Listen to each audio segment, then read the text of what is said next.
Let's get it. 580 Sports Talk is live and direct on a Friday.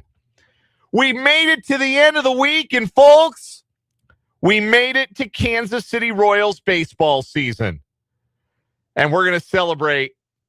We're going to enjoy our final 2.5 hours of the week here on the Sports Voice of Kansas, 580 WIBW, FM 104.9, online at 580WIBW.com, and in living color on our YouTube channel, 580 Sports Talk, and our Facebook page, WIBW News. However, wherever, whenever you're tuning into the show today, thanks so much for choosing 580 Sports Talk. My name is Dan Lucero. It'll be mostly me today. In 3 hours, give or take the length of an opening monologue here, we will have Royals baseball. The Royals and the Braves set to kick off the 2026 Major League Baseball season at Truist Park in Greater Atlanta tonight. We have a lineup. We have the Royals Radio Network on standby, ready to rock. We're going to hand it off to them at 5:30 tonight. That's why we're only on for 2.5 hours here today on 580 Sports Talk. It's finally here. You made it. Winter's over. Baseball's here. And I say, for the third time in as many days, like I said yesterday, today feels like opening day, Boxing Day. The day after opening day, like if opening day is Christmas, and that's how I feel. I'm a baseball guy. Day after Christmas is Boxing Day.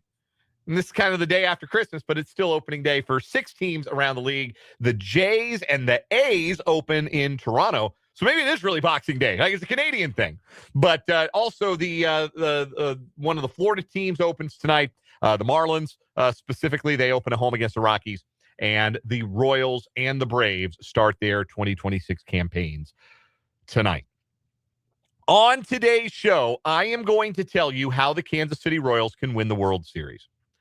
And that is not an outlandish thing to say about the 2026 Kansas City Royals. It wouldn't have felt all that outlandish about the 2025 Royals, frankly. It certainly would have felt like an outlandish thing to do before the start of the 2024 season when the Royals did, in fact, make the playoffs. But even coming off of a year in which the Royals missed the postseason, went just 82-80, there is optimism. There is excitement. The vibes feel high. And I am going to tell you today how the Kansas City Royals can win the World Series. It does not have to involve the other 29 teams forfeiting the season. These are better times ahead. And there are ways that I believe this Royals team can achieve at the top of their projections across the board. And if they do that, yeah, they can hoist the Commissioner's Trophy for the 3rd time in club history. And today, if for no other day, today is a day for optimism. Today is a day for belief. Today is a day to dream on what is possible for a young and exciting and fun Royals team. It's not just me saying this. It's not just you feeling this way. I have read a lot of stuff. I read a lot about baseball. I have read a lot of national writers, people who cover the game and cover the Royals from the 30,000-foot view, who think this team has a high ceiling. This team has impeccable vibes. This team might be one of the most fun teams to bandwagon on this Major League Baseball season. So it's not just me saying this. My closeness to the situation is one thing. But there are a lot of people who know a lot of baseball who are looking at the Royals and believe that great things are possible. And today is the day to believe in those things and believe in a 3rd world championship in Royals history. And I'm going to tell you how that gets done. I'm also going to make some predictions for the season. Some more specific than others, but we'll make some predictions about how this season is going to unfold for the Kansas City Royals. Some of these will be bolder than others. Some of them will be way out of left field, and that's not a pun intended. Although I guess it kind of is. Actually, now that I'm thinking about one of my predictions, maybe that is a clue. Maybe there is a clue there. But we'll make some predictions for the 2026 Royals season. Would love to hear yours as we go along today on the text line or in the YouTube chat. We have our first lineup of the season. It is the left-handed or the right-handed heavy lineup against a left-handed pitcher, as anticipated, with Chris Sale on the mound for the Braves tonight. And I've got a problem with it. I don't love it. I like it, but I don't love it. And I'm going to tell you what I don't love about it when we talk about that Royals lineup to get you ready. Again, Royals baseball tonight, 6:15 scheduled first pitch. In Atlanta, of course, it's opening day. Festivities tend to run long. Will they actually throw the first pitch at 6:15? I'd take the over if it were me. But that is the scheduled first pitch, which means pregame coverage on the Royals Baseball Network begins at 5:30. And we've got it for you right here. Every pitch of the 2026 season, just like every pitch of every season since 1969, right here on the Sports Voice of Kansas. So lots of baseball to get to on the program today, but that's not all we'll do. We have a guest lined up, bottom of the 3 o'clock hour. It's a Friday. You know who we're talking about. It's our Chiefs insider, Matt Derrick from ChiefsDigest.com. Matt's going to join us. We'll talk a little Chiefs. It's been a little quiet on the Chiefs front this week. There was one tantalizing video of Patrick Mahomes dropping back and throwing a pass that got people all abuzz on social media this week. But it's been fairly quiet as far as roster moves go for the Chiefs. So we'll talk to Matt about what there is to talk about with regards to what's happening in the Chiefs kingdom. He joins us at the bottom of this 3 o'clock hour, as he does on every Friday edition of the program. We'll talk some college basketball as well. You know, the old joke about Nebraska football was that the N on the side of their helmet stood for knowledge. That was a very popular joke where I grew up, when I grew up there. Colorado, Nebraska was quite a football rivalry there in the early to mid 90s, you might recall. So that was the joke. The N on the helmets was for knowledge. We're going to have to come up with some new Nebraska jokes based upon Fred Hoiberg's inability to count to 5, costing them the Sweet 16 or costing them a chance to go to the Elite 8 last night. One of those things that, so I missed it live. We had a rough bedtime in the Lucero household last night. I saw the late games, did not see much of the early games, did not see the conclusion to Iowa, Nebraska. And it's one of those, when you hear about it, you go, excuse me? You have that wrong, right? They have 4 guys on the court for the most important play of the game. It was a 1-possession game, and they had 4 guys on the court, and they had 1 guy at the scorer's table. Like, yeah, can I check in? I got to check in. I need to sub for air. I need to sub for no one because I'm supposed to be out there. It's one of those things. You didn't see it live. You don't believe it could have actually happened. But it did. It actually happened. Nebraska got caught out in a 1-possession game with under a minute to go and gave up an and 1 because they only have 4 guys on the court. Yikes. That happened last night. So did the other basketball. I was 3 for 4 picking winners. I told you I didn't feel great about my Nebraska pick. I would have felt worse about it if you told me Fred Hoiberg was going to do that. So, but we'll talk about tonight's games. We got 4 more Sweet 16 games coming up. My whole Final Four still alive. Do I think it's going to make it to Sunday night? I kind of do. And I'll tell you why as we go along on the show today. And we'll have some more shenanigans on this 2.5-hour Friday show. We've got headlines. We got our semifinals for the month of March on What Is Wrong With You coming up. We'll do On Second Thought as well. That's all coming up on the show today. Want to hear from you on the show? Text line is open. 785-272-9429 is the number. That is 785-272-9429. Can also interact with us in the live chat on our YouTube stream. Hit us up on YouTube if you're watching the show live today. We are live on YouTube every time we are live on the radio. The channel name is 580 Sports Talk. Go subscribe to the channel today. Looking for some new subscribers today. Could it be you? Go slam that subscribe button. Doesn't cost you anything but a click.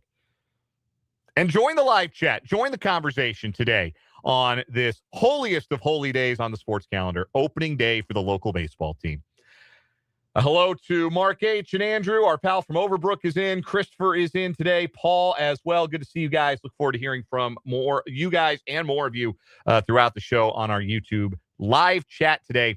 Again, one more time. Name of that channel is 580 Sports Talk. This is how the Kansas City Royals win the World Series in 2026. And It's not that far-fetched because the first thing you have to do is buy the ticket, get to the dance, and give yourself a chance to go 13-9 in a month of baseball against 4 really good teams. That's achievable for anybody good enough to get to the playoffs. Anybody who's good enough to get there is good enough to win 13 games. This is not the NFL where a small sample size accident can take a team to 15-2 and even to a Super Bowl, and then they get there and everybody goes, oh, wait a minute. These guys are way worse than the team they're playing against. Not how it works. This isn't football. You don't get to the finals. You don't get to the end by accident. This is the best, the most rigorous, the most testing regular season in all of sports. I believe the Royals have enough talent, have enough depth to withstand injury to get to the postseason. I have told you this already. I believe that they're going to win the Central by a game over Detroit with 88 wins. So getting there is the critical part. And then you have to hope the Plinko chips bounce in your direction. Billy Beane, the former general manager of the Oakland A's, once very famously said that his stuff, he didn't say stuff, but you know what I mean. He said his stuff doesn't work in the playoffs. Anything that happens in the playoffs, he went on to say, is bleeping luck. And it has a lot to do with it. But you got to give yourself a chance. You got to get there. The Royals are good enough to get there. That's obviously step one. But on a more granular level, what do the Royals have to do to win the whole thing this year? Well, the first thing that has to happen, and this is a wild thing to say about a guy who has been an MVP candidate each of the last 2 seasons, but Bobby Witt Jr. has to have a better 2026 than a 2025. The Royals can be good when Bobby Witt Jr. is very good, even great, because he was great last year. He was a 7-win player in the American League last season. 7.1 wins above replacement for Witt. He led the American League in hits for a second straight season, led the American League in doubles, batted .295, OPS .852, hit 23 homers, drove an 88, scored 99, and stole 38 bases. And provided Gold Glove defense at shortstop. He is a wonderful player. And outside of the two-way menace that is Shohei Ohtani, who is maybe the greatest baseball player we've ever seen in our lives, and outside of the reigning MVP of the American League, Aaron Judge, who is one of the greatest right-handed hitters in the history of baseball, the discussion about the best players in the game starts, outside of those two, with Bobby Witt Jr. When you have a player that good, you can dream big. But Witt's 2025 was a step back from his 2024. Remember, his 2024 was maybe the greatest individual season that any Royal has ever had. It's his 24, and it's George Brett's 1980.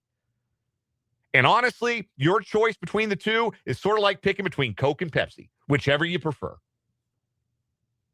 In 2024, Bobby Witt posted a 9.6 wins above replacement. He led the league in hits. He had 27 more of them than he did in 2025. He had 9 more home runs, drove in 21 more runs, scored 26 more runs, and won the batting title. He hit 37 points higher, which led to his on-base percentage being 38 points higher and his slugging percentage being 87 points higher than it was last year.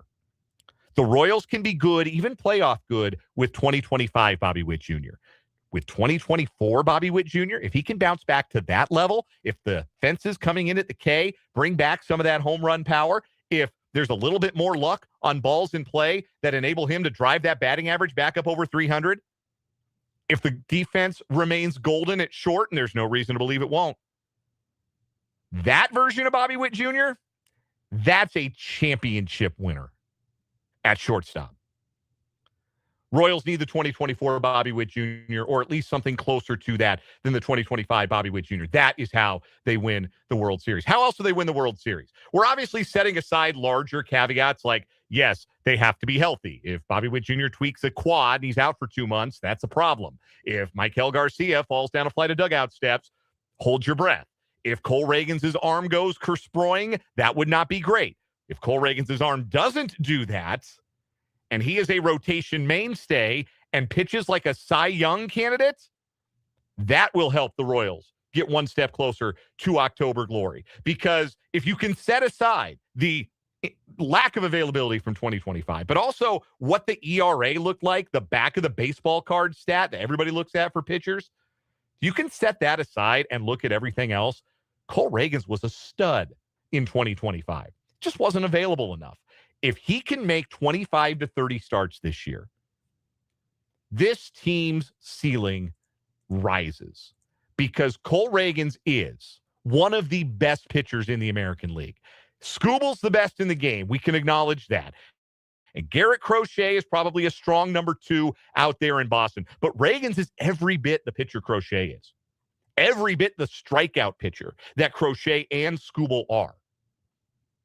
He struck out 98 batters in 61 and 2/3 innings last year. 14.3 strikeouts per 9. That would have obliterated a single season Royals record had he pitched enough innings for it to count. If he can go from making 13 starts last year to making 28 starts, 30 starts this year, he will be in the Cy Young discussion, and he will front one of the game's most consistent pitching rotations.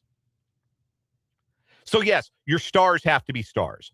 And the Royals have a bona fide superstar, a bona fide year-over-year MVP candidate, and a bona fide ace, a bona fide year-over-year Cy Young Award candidate leading their team.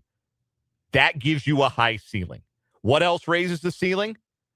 Can the secondary players get better? Can Maikel Garcia and Vinny Pasquantino consolidate their gains from last season? Pasquantino in the second half last year was a beast. Vinny has set a career high in home runs with 32 and in RBI with 113 and owes a lot of that to his second half improvement. In the second half last season, Pasquantino slugged nearly 100 points higher than he did in the first half. 17 home runs in his final 64 games compared to 15 home runs in his first 96. Oh, yeah. They're bringing the fences in this year for the big fella, too. That's going to help. Could Maikel Garcia see his power go up? I don't think he should chase it. I think chasing it led to his disappointing 2024. But he's got bat speed, and he hits the ball hard. With the fences in, could he set a career high and get up over 20 home runs for the first time in his career? That is absolutely in play for Maikel Garcia. What about the guys a level below that? Can Jack Caglione and Carter Jensen provide above-average offensive contributions? That's a lot to ask for two rookies. Caglione being functionally still a rookie, entering his first full big league seasons. I think if those guys are average, the Royals will be good. Maybe even very good. But we're not talking about good. We're talking about good enough to win the World Series. We're talking about great here. What has to happen for that? Cags and Jensen have to be above-average contributors. Jensen has to be in that AL Rookie of the Year conversation, and Cags has to be a guy that can thump 25 to 30 home runs. It's certainly within their talent level. And they may get there eventually, even if they don't get there this year, but the Royals could use that this year.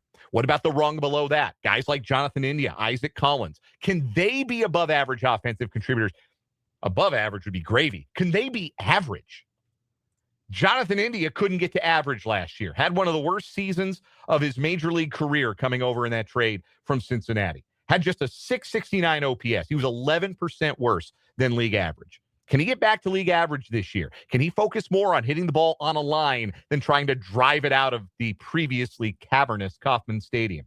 Can he get back to drawing walks and boost that on-base percentage up to the 340, 350 range? Maybe even the 360 range. That's where Isaac Collins' OBP was last year as a rookie with the Brewers. Can he bring that on-base skill to the Royals lineup? Because if those guys are able to get back to previously established levels of getting on base, well, you know what that does? That makes a line. And the Royals have the guys to keep a line moving. But you got to have a line in the first place. India and Collins have to be part of that line. What about the rest of the pitching staff? I'm a big believer in Cole Reagans. I'm buying all the stock you want to sell me. But somebody else is going to have to establish themselves as a number 2 starter. a guy who follows Reagan's and you feel like is going to give you, if not ace caliber work, he's going to back Reagan's in such a way that if you go into a short series with the Royals and you're facing Reagan's and the Royals number 2, you feel like, oh, buddy, we are not winning this series. We're going to tip our caps and take our lumps because Reagan's is going to shove, and this next guy is going to shove too. Now, who's it going to be? Is it going to be the reigning All-Star Chris Bubich? If he stays healthy, it very well could. Is it going to be Seth Lugo with the return to 2024 form? Is it going to be Noah Cameron taking a step forward after his promising rookie season? Michael Wacha is like the platonic ideal of a number 4 starter. Asking him to be anything more than that is a little greedy. Somebody's got to pitch like a number 2 starter this year. My bet would be Bubich, but he's got to stay on the mound. And speaking of on the mound, the 9th inning, this might be the one lingering issue that the Royals have entering this season. With Carlos Estevez's fastball velocity still AWOL, who's going to lock down the 9th for Kansas City? Somebody's going to have to stabilize it. Estevez got through his early season velocity issues last year, led the American League in saves, but he walked a tightrope to do it. If he can't walk that tightrope this year, if the fastball doesn't come back, who's going to stabilize the 9th? Will it be Lucas Erceg, removed from a firefighter role to a more traditional 9th inning opportunity? Would it be Matt Strom? Could it be Alec Lang, who has a 20-plus save season on his resume? Could it be somebody who's not even on the roster right now? Could it be flame-throwing youngster Luinder Avila, who comes up and makes an impact on the bullpen in the season's second half? Doesn't matter who, just has to be somebody who makes sure that when the Royals get leads to the 9th inning, they convert them. It's a lot of things on the list, and some of them are not asking for much. Some of them are just asking for players to do the things they've been doing or do things that they have done well, just a tick better than they have in the past. Some of these things are a bit of a reach. Some of these things may be a bridge too far. That's why I'm not picking the Royals to win 100 games. All these things, if I could guarantee all these things would happen, I'd tell you the Royals are going to win 100. I don't think they will. I think they'll win 88. That's my prediction. And I think that's good enough to win the Central, which is good enough to buy the ticket to get you to the dance that gives you the chance to raise the big trophy at the end. If all those things happen, I'll take my chances with the boys in blue. We'll take a timeout. We'll come back with your reaction, maybe some of your predictions for the 2026 Royals season. And I have thoughts on the opening day lineup, which I like but don't love. And we'll get into that as we continue on. Matt Derrick's going to join us. We're going to do a hard pivot to our Chiefs Insider here in about 10 minutes or so. We've got more baseball to get to. We got some Sweet 16 to talk about. 2.5 hours of show today before we break away for Royals baseball. Glad you're here with us on 580 Sports Talk.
Makes it happen. Visit conrexdigital.com. That's conrexdigital.com. Hop in a John Deere Gator XUV for a day's work. Let's see what's on the to-do list.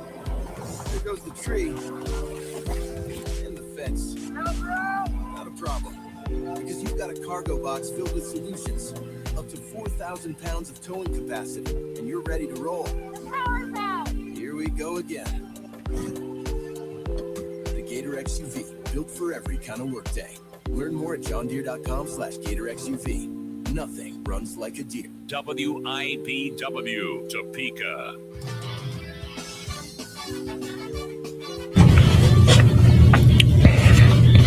.331 on 580 Sports Talk. Dan Lucero with you on this Friday. Less than 2 hours to the Royals Baseball Network taking things over. The Royals and the Braves tonight. First of three in the Peach State this weekend before the home opener on Monday. You won't hear us on Monday. You'll hear Royals baseball. That 3:20 first pitch is awfully sweet.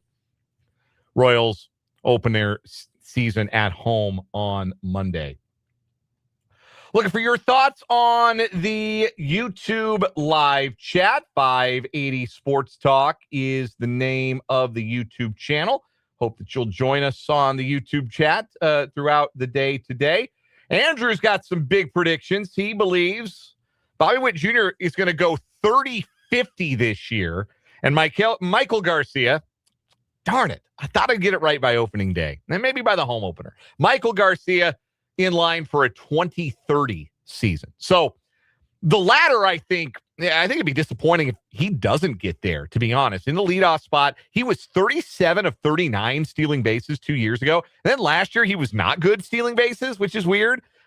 He had a stretch where it felt like every time he tried to go, he was getting thrown out.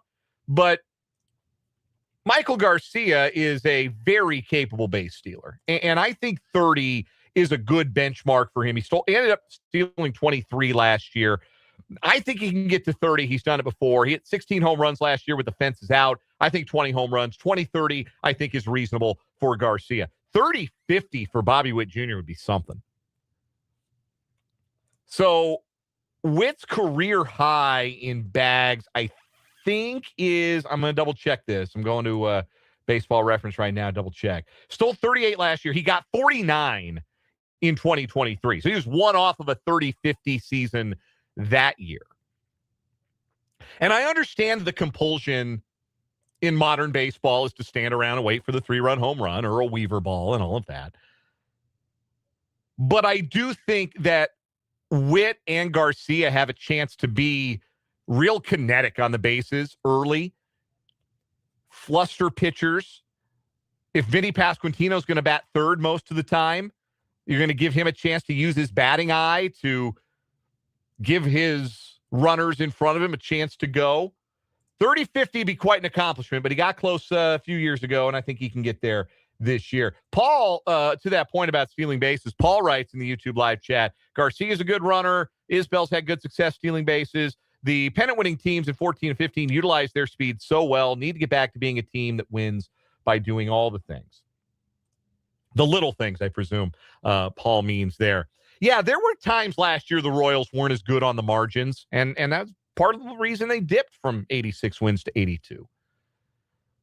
But yeah, getting out and running a little bit, getting out on the base paths, I would like to see that a little bit more at the top of the order this year. So then the run production guys don't feel like they need to hit the ball over the fence to drive in runs.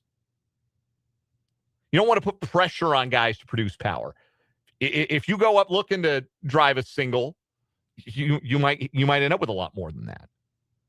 But I do. I think the potential is there for both, for Garcia to set a career high in home runs and for Bobby Witt Jr. to set a career high in stolen bases. I think the potential is there. Royals have a lineup. Here it is for the opener against former Cy Young Award winner, left-hander Chris Sale of the Braves. Left-hander being the operative word because it doesn't look like you would think it would because it's against the lefty. Michael Garcia will lead off at third base, then Bobby Witt Jr. at short. Lane Thomas is batting third in his Royals debut. He's in center field, followed by Salvador Perez behind the plate. Vinny Pasquantino drops to fifth against a lefty. He's at first. Starling Marte will start in his Royals debut. He'll bat sixth and play right field. Then it's Jonathan India at second base. Isaac Collins, the switch hitter, in left. Carter Jensen will DH. He'll start his first opening day and bat ninth. Jack Caglione's name is conspicuous by its absence. I don't think this is a sign of a lack of faith in Jack Caglione. Chris Sale is a very tough lefty. You want to get as many right-handers in the lineup as you can. Right now, if they feel like Jensen's a little further ahead with hitting left-handers than Caglione is, then he's the one that goes to the bench. This is where I have the problem, though. If Jack Caglione is going to be the guy in Kansas City, if he's going to be middle of the order, long-term bopper, potential all-star, franchise cornerstone type of bat, he needs to learn how to hit lefties. And how the hell is he going to do that watching Starling Marte take at bats? I like that the Royals are flexible. I said this on yesterday's show. I think the fact that they can go heavy right-handed instead of being too left-handed against left-handed pitchers is a good thing. I do. I think that is true for the long haul. And I don't want to overreact to a small sample size of one.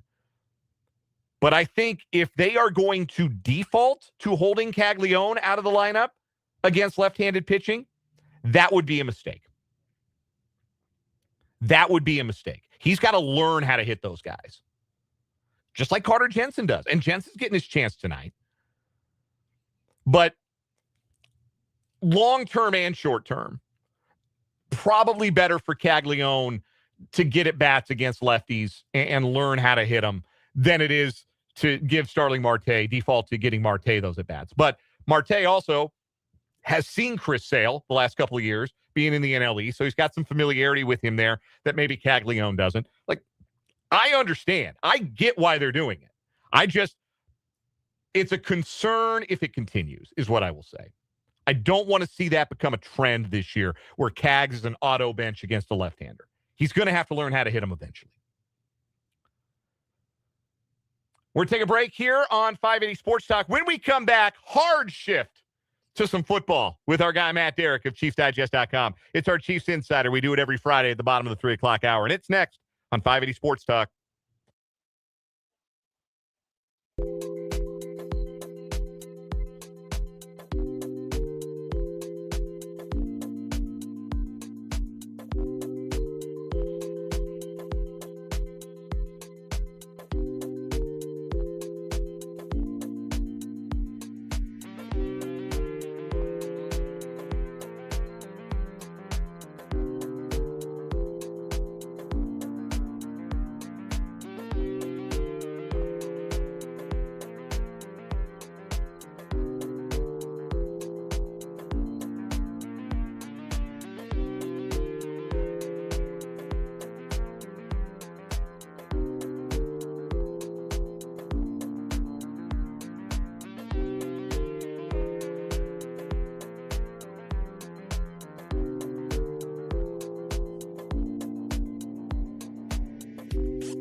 We go to Kansas City for our Chiefs Insider, Matt Derrick of ChiefsDigest.com. He joins us on the Fleming Place Wine and Spirits Hotline every Friday at this time. Talk all things Chiefs. Matt, of course, writes at ChiefsDigest.com. He's on all manner of social media at Matt Derrick. Matt, happy opening day if you observe the holiday today. I certainly do, although it's not like the opening days of the past that I remember. Opening day, when you're on the third day of opening day. Right. Yeah. It's I'm a little exhausted. I said it's like opening Boxing Day. Like we had opening day eve on Wednesday with the one game, and we had opening day yesterday, and today's like Boxing Day. It's the day after Christmas. And Nailed it. yeah, and they're even celebrating that in Canada today because the Jays open their season. So yeah, there's a lot of parallels. But what's your prediction for the Royals this year? How are they going to do? I think I'm more pessimistic than most. I got excited about the lineup from watching the World Baseball Classic. And looking at the lineup today just reiterated my fears about the outfield. I'm going to be the weak spot, and I am terrified about the pitching because I'm just worried that Waka and Lugo, I just don't know about the odds of them both holding up. I still don't know what's going on with Cole Reagans. I'm going to go 82-80, and I don't feel good about it. Okay. Well, a little cold water from our Chiefs insider, Matt Derrick, on this opening day. I've got him for 88. I think they're going to win the division. I think Reagan's going to be fine and awesome. And the outfield, this is the outfield against left-handed pitching that they're rolling with today. Hopefully they can get a platoon advantage throughout the year. But yes, it does not appear like the Collins, Thomas, Marte outfield does not look as menacing on paper as you might like it to. Now, Matt Derrick is our guest, our Chiefs insider here on 580 Sports Talk. Matt, let's pivot back to some football. There's not a whole lot going on the Chiefs front. That's why everybody got really excited to see a 5-second video of Patrick Mahomes throwing a football that got posted to social media yesterday. That looked pretty good. We're all hopeful that week one is a possibility. How much do you think the Chiefs think that's a realistic possibility at this stage that Mahomes is under center week one? Do you think the Chiefs are maybe more hopeful than expectant still at this point, or have they maybe put their chips into that particular pot, thinking that he's going to go week one? Yeah, I mean, I feel with the actions that the Chiefs have taken so far this offseason, I do feel like that they're pretty optimistic that Mahomes is going to be available for week one. Justin Fields is the only move that they've made.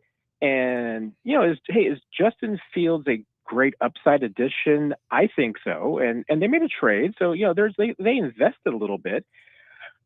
And I actually like the idea of, being Justin Fields being a guy that you may roll with for a short period of time to throw teams off and be able to give them a different look than Mahomes. And maybe if you had to start the season even for a couple of games with Justin Fields to get somebody, the defense is something that they wouldn't be prepared for. I mean, they've certainly gone the opposite direction of just trying to run their offense with the Chris Oladokins or the Gardner Minshew's of the world.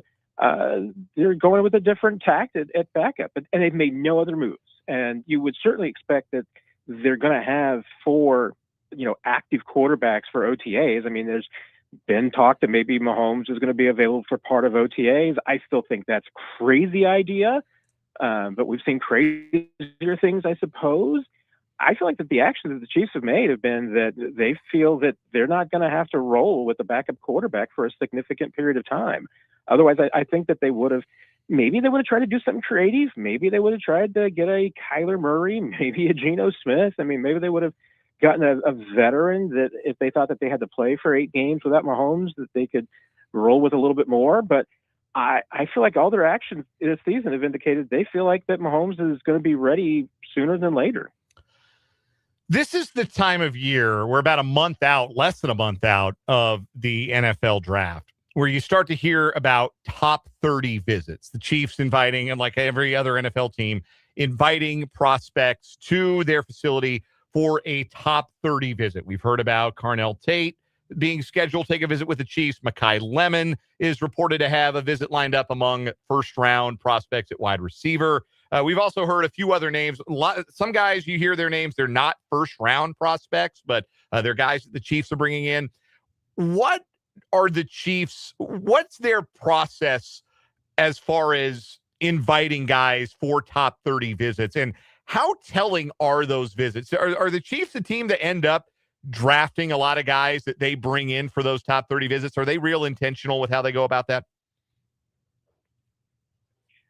They are really intentional, Dan, and I think it's a great question because I even don't like the name top 30 because a lot of teams like the Chiefs, they're not what you necessarily call top 30 visits, because you will see some players that the Chiefs bring in that you're not going to think of as top 30 guys. These are the top 30 guys on your draft board, and it will probably look a little bit different this year because the Chiefs are drafting high.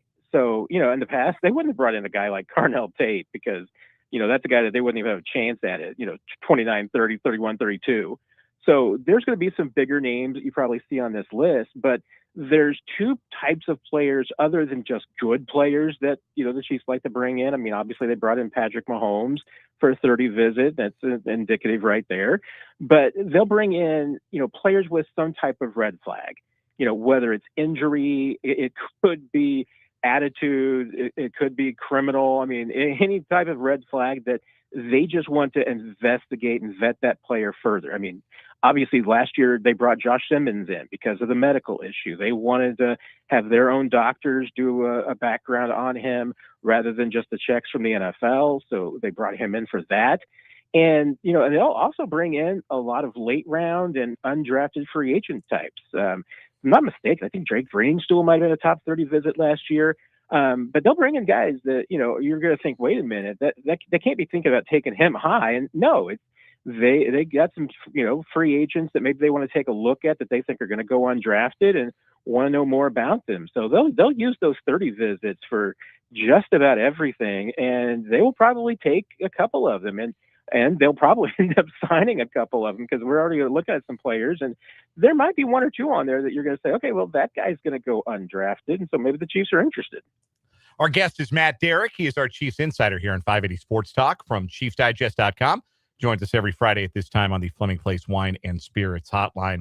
We mentioned Tate and Mekhi Lemon as receivers that are projected high draft picks. The Chiefs have confirmed top 30 visits with. There's another wide receiver that's starting to climb the mock draft boards, Arizona State's Jordan Tyson. There's an injury concern with Tyson, the hamstring injury. If he can prove he's healthy at his pro day, how would his fit be with the Chiefs? Because I almost see him as sort of a hybrid between the size of Tate. He's not quite as big as Tate, but he's bigger than Lemon. He's maybe not a pure outside receiver like Tate, but you can move him around and play him in the slot, and he's the after-catch guy in the Lemon vein. What do you think that Tyson's fit is, and is he a guy that maybe has some intrigue for the Chiefs at number 9? Yeah, that's really curious because, like you talked about, guys who are injured are tricky to place and everything because, teams may have a ding against them because they are going to be concerned about it. So maybe, that type of player becomes a second round graded player than a first. We always talk about teams usually only have about 15 players or so, give or take, that they have first round grades on. And this might even be on the lower end of the class this year. And Tyson's probably right on the cusp of it, and could be in that group that could go top 10 if teams feel that he's healthy. And you mentioned, the size, he's not quite, I don't think he's quite as big as like a Sammy Watkins, but he's a type of receiver the Chiefs have missed, that they really rely on. That, the value of a Sammy Watkins was that, yeah, he was bigger than most of their targets. And hey, coaches behind the scenes will tell you that there's no doubt. Patrick Mahomes has a preference for bigger targets. We talk about Travis Kelce being just a great tight end, and he's the GOAT, but part of the reason that he's always been a big target of Mahomes is that he's been almost routinely the biggest receiver that Mahomes has had. And so he likes that. We saw him have success last year with Tyquan Thornton. Thornton's 6'4". That's the second biggest receiver that he had on the field really last year. Jody Fortson had success. We've seen Watson. them try and get big receivers, and 6'2" is not big. Yeah, Justin Watson. Just 6'2" is not big, but when you're rolling out there Rashee Rice and Xavier Worthy, 6'2" all of a sudden looks like a giant. And they do like guys that are big that can play all three spots. And Tyson's one of those guys. Couple more questions for Matt Derrick of ChiefsDigest.com here on 580 Sports Talk. Leo Chanel is gone, signed with the Commanders. Jack Cochran is back on a one-year deal. Obviously, Nick Bolton, Drew Tranquil, Jeffrey Bassa returning to the roster. What do you think the state of the linebacker position is for the Chiefs? They did play three pretty heavily, rotated in Chanel, got quite a few snaps. Is there a linebacker on the roster right now the Chiefs are comfortable with as their third linebacker, or is that kind of a sneaky second, third round need that the Chiefs might have in this draft? Yeah, it could be a sneaky need because you look at that lineup and yes, okay, Nick Bolton's your middle linebacker, not a problem there unless you've got an injury. And you've got Cochran. And McDonald would probably be your kind of third choice outside. And Tranquil's an option too, but Tranquil, he's getting older, and I think they would like to limit a little bit of the workload for him. I wouldn't be surprised if maybe a guy like Cochran was their backup this year behind Bolton, and you leave Tranquil as a weak side linebacker. Jeff Bassa probably projects more as a weak side linebacker, a backup type for Tranquil, and that's assuming that he's big enough and maybe bulks up a little bit this year to be in that role. When you talk about Leo and that strong side guy and a guy that's probably going to play about 50% of the snaps, I think Cooper McDonald is probably a little bit more built for that role than Cochran is. But, you're talking about an undrafted guy and the Chiefs, it feels like you look at the roster and it's like, okay, you feel pretty good about them linebacker wise as at 1 and 2, as far as the starters go. And for the Chiefs, hey, their third linebacker is a part-time starter. But then you look at the backups in that group and you say, okay, well, you feel really good about 4, 5, and 6. I just don't know if you feel really good about 3. So that could certainly be a position where maybe they're looking for a Leo type. There's some Leo types at the top of the draft. Sonny Styles is basically, in a lot of ways, Leo Chanel. Maybe he's a three down Leo Chanel. Their size-wise is really, really similar. The only difference between the two of them size-wise and athleticism-wise, because remember, Leo's combine was absolutely ridiculous. Really, the only difference is that Styles is like 2 inches bigger than him. But Leo was much more productive in college. So I don't know what to make of that fact and how he would fit into a Chiefs defense. Maybe the size difference would be enough for the Chiefs to think of him as a 3-down guy. Not that I'm saying they're going to take him at 9. I think that would probably be plan B or plan C. But I do think that it's a sneaky need when you get into 2, 3, 4, 5 rounds. That maybe the Chiefs are going to look for a guy who's a little bit bigger, who could fill that strong side role, be a physical run defender, maybe, be able to blitz and rush the passer on occasion. They tried that with Leo, and I thought that was a lot of success. I always thought they should have played Leo more, and we'll find out if he's going to be ready for a bigger role, because I think he's going to get that opportunity in Washington. Matt Derrick covers the Kansas City Chiefs at ChiefsDigest.com. He is our Chiefs insider on 580 Sports Talk and joins us every Friday to catch us up on what's happening in the Chiefs kingdom. Matt, always a pleasure. Enjoy opening day. Hope you're wrong about the Royals all season, pal. And we'll talk to you next Friday. I hope I'm wrong too, Dan. So, and good luck to the Rockies. Oh, they're going to need all of it you can imagine and then some. Thanks, Matt. We'll talk next week. Take care, Dan. That is Matt Derrick. We'll take a time out. We'll come back. We'll wrap up this hour of 580 Sports Talk next.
I'm not going to bail on all my preseason baseball predictions after 9 innings. I'm not. I'm made of sterner stuff than that. But watching O'Neal Cruz try to play center field in the first inning of that Mets-Pirates game yesterday, misplayed one ball, then he had another one go over his head, then he lost one in the sun. And poor Paul Skeens is out there getting shredded. Ooh, Mr. Cy Young can't get out of the first inning. If he had a real center fielder, you'd have been just fine. A big league center fielder out there. If Kyle Isbell had been in center field instead, Paul Skeens would have been out of that inning, no problem. That's the kind of disaster. Like, that's who they're going to play in center field all year. And, like, I think O'Neal Cruz is a fun player. Certainly hits the ball hard when he makes contact. And I hope he comes good for the Pirates because we need all the fun players we can get, right? More fun players is good. But he maybe can't play center field. And if you have a bad defender in center field, you can't be a good team. You can't. It's not possible to overcome a black hole defensively in center field. And the Pirates might have one, and I picked them to go to the playoffs, and I might already be regretting that one just a little bit. Coming up at the 4 o'clock hour, some predictions for the Royals 2026 season, some player-by-player predictions, some bold, spicy predictions, some Sweet 16 talk in the March semifinals for What Is Wrong With You on 580 Sports Talk.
spending next year by more than $189 million.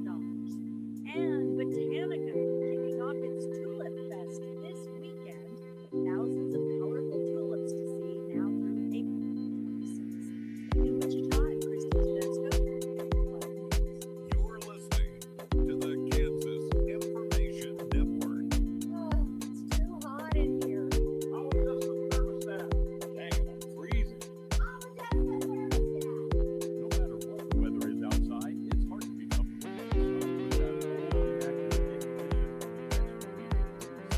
and you've never been comfortable with the seat, there's a better way to get cost-effective comfort. Ground sources.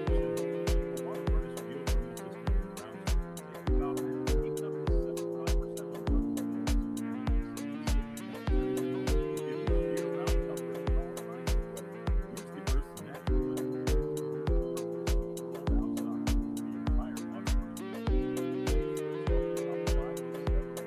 Talk about the fuel investments in Kansas. All about the whole summer and get comfortable with significance.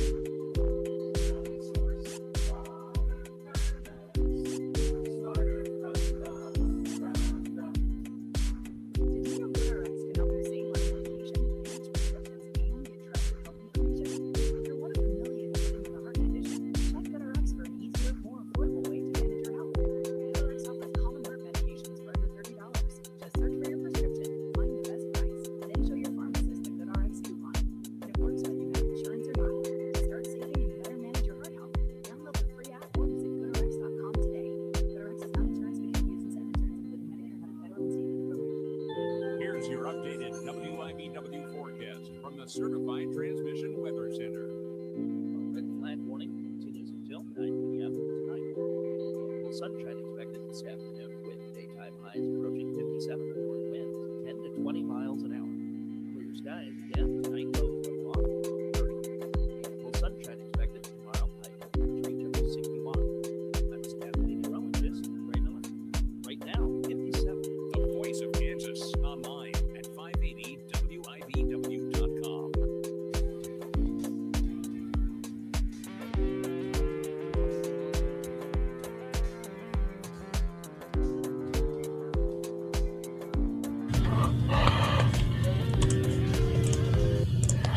Let's get it. Hour number 2 of 580 Sports Talk on this Friday afternoon. We are less than an hour and a half away from handing it off to the Royals Baseball Network for opening day for the boys in blue. Here on the Sports Voice of Kansas, 580 WIBW FM 104.9. Thanks for enjoying the show today. If you are listening online, 580WIBW.com, or watching on one of our video streaming channels, 580 Sports Talk, our YouTube channel, WIBW News on Facebook. My name is Dan Lucero. Really delighted to be with you today, flying the bird solo on this Royals opening day. 5:30 pregame, 6:15 scheduled first pitch in Atlanta as the Royals and the Braves kick the tires and light the fires for the 2026 Major League Baseball season. I could not be more excited. I feel good about this Royals team. I want to know how you feel about them. Give me your predictions for 2026. 785-272-9429 is the text line. You can also chime in on the live chat on our YouTube channel, 580 Sports Talk, or if you'd like, if you're watching on Facebook today. We know we got some people who watch on Facebook. Hello to you, Facebook viewers, whether you're watching live or watching it back archived. Hello to you. Leave a comment. You can leave a comment in the on the Facebook and the Facebook. I sound like I'm of my parents' generation, calling it the Facebook. That's what it was called, by the way. You know, when it came out, it was the Facebook. I remember that hit college campuses like a nuclear bomb in 2004. And I know because I was a freshman in college in 2004. And I remember exactly like what a big deal it was to get, you had to get invited to be on the website. It wasn't for y'all, okay? It was for us youths, the cool ones, okay? It was for college campuses. You could only get on the Facebook with a .edu email address, and somebody had to invite you to join the website. And once you were on, you could invite other people. But it was just for college campuses, which, of course, was also a long way from what it was originally founded as by Mark Zuckerberg, a way to look at pictures of your female classmates and decide whether or not they were hot. That's really where it started. That's how it started. And we're a long way from that now, obviously. But yeah, man, 2004, I was a freshman in college and the Facebook was new. And now I do a radio show every day and you can watch it on the Facebook. Watch our Facebook page, WIBW News. And while you're there, you can leave a comment, say hello, and leave your comments on the Facebook page, just like you can leave them in the YouTube live chat as well. However you consume the show, whether you're listening, you got an old radio in the back of your shop, or the plays over the loudspeakers at your office, or you fire up the YouTube stream at your computer at work, or however you listen. You catch us the day after on Spotify or the morning after. You follow us on Spotify, search 580 Sports Talk. You can find us there. We just appreciate you listening at all. And means the world to us to tune in and enjoy the show. I hope you're enjoying today's show. I know on a day like today, though, I'm just prelude. You're ready for me to be done, because when I'm done, it's time for baseball. So you're ready for me to vacate this chair, and you can hear Jake Eisenberg and the Royals Radio Network crew out there in Atlanta getting ready for some Royals baseball. So want to hear your predictions. 785-272-9429. You can also get at us in the live chat on our YouTube channel, 580 Sports Talk. I'm going to give you my predictions. I'll give you some specific numbers. And some of them are going to be a little bolder than others, but I've got some numbers, got some other predictions that we're going to make for this upcoming Royals season. That's coming up. Also this hour, it's the March semifinals on What Is Wrong With You. We are down to our 4 weekly winners. We had one short week this week. We had 1 week where we only had one set of stories. Remember the week of state basketball, we had one show. So that Monday winner is a weekly winner, technically, this time around. But we got 4 stories. It's a good collection of stories, I think. And looking forward to contesting those. With me today, I'm going to take your votes. I'm gonna maybe lean on some of you guys to vote and break some ties on today's program today, if we need you to. And we'll talk some basketball. Sweet 16 games last night. The number one seed, Arizona, moved on. The number 2 seed, Purdue, moved on. They're going to play each other in the South Regional. It'll be Iowa and Illinois. Big Ten supremacy. 3 Big Ten teams already into the Elite Eight. So those are the matchups that are set for Saturday. We got games tonight. St. John's and Duke, Alabama and Michigan. Those are the early window games. And then the late games are Michigan State, UConn, and Tennessee, Iowa State. Give you my picks on those, and then my Elite Eight picks for the weekend as well, so we can see how I did when we come back on Tuesday, because we won't have a show on Monday because we'll have Royals baseball. We'll have the home opener that day, and that'll eat up our entire airtime, and I'll be at the K anyway. I'll be covering it for you folks here for 580 Sports Talk. So that's all coming up this hour. Still got some sports headlines to get to in the 5 o'clock hour before we wrap things up. Again, we're done at 5:30 today. This from the text line that I did not know. This must be from the game notes. This is good stuff, except it's not good stuff. It's actually a really bad omen. Text from the 785 indicates this is the 7th time that the Royals have opened on a Friday in club history, and that they are 0-6 in the previous 6 opening day Friday games. Well, maybe the 7th time will be a charm, right? Records are made to be broken and all that. I don't know if the Royals will win tonight. It's a tough pitching matchup. I'll take Cole Reagans against anybody, but Chris Sale's awful good. And we're going to see just how potent this right-handed heavy Royals lineup is tonight. Like, I like the addition of Lane Thomas as a right-handed bat to platoon with Kyle Isbell in center field. I think that is going to make center field a much more productive offensive position for the Royals than it has been in recent years. He's hitting third in the lineup. That to me, I don't know that he's a number 3 hitter against a lefty. And maybe the idea is, well, okay, he's going to start. We're going to get him as many at-bats as we can against a left-handed starting pitcher. And then once he's out of the game, we can start moving some guys around. You put Isbell in there and maybe Caglione and kind of do some double switching. So Cags ends up in that spot in the order and Isbell ends up a little further down in the order. I don't know. We'll see how Q plays with it. But interesting that Lane Thomas is batting third in the order against left-handed pitching. That to me, that stands out. That raises an eyebrow. But he's had good career numbers against left-handed pitching. It's not completely out of nowhere. It's just a little surprising. So that's what the Royals are looking at tonight. I think they're going to win 88 games. I said that. I said 88 wins for the Royals is my prediction. 6-win improvement from the year prior. I think that's one game better than Detroit in the Central. I think Cleveland gets to 80 wins. I have trouble seeing them win many more than that. I don't think their pitching staff is great.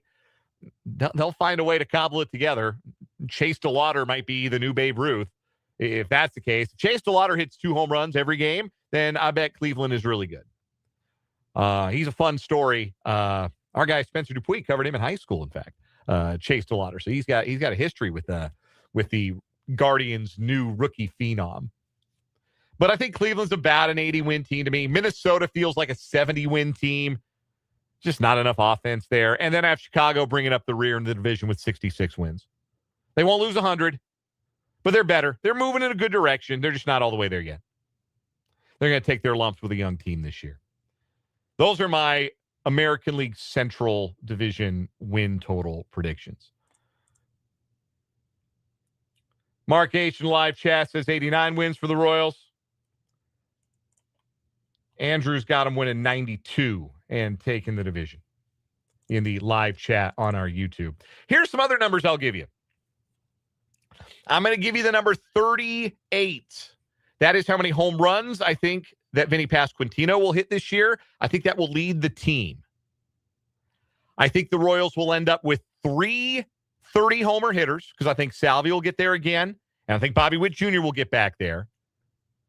And I think that Jack Caglione will exceed 25. I'll give him 27 while we're throwing out specific predictions. I'll give Jack 27 dingers in his rookie year. I think that'd be pretty good. That's a lot more output than the Royals have gotten out of right field the last couple of seasons.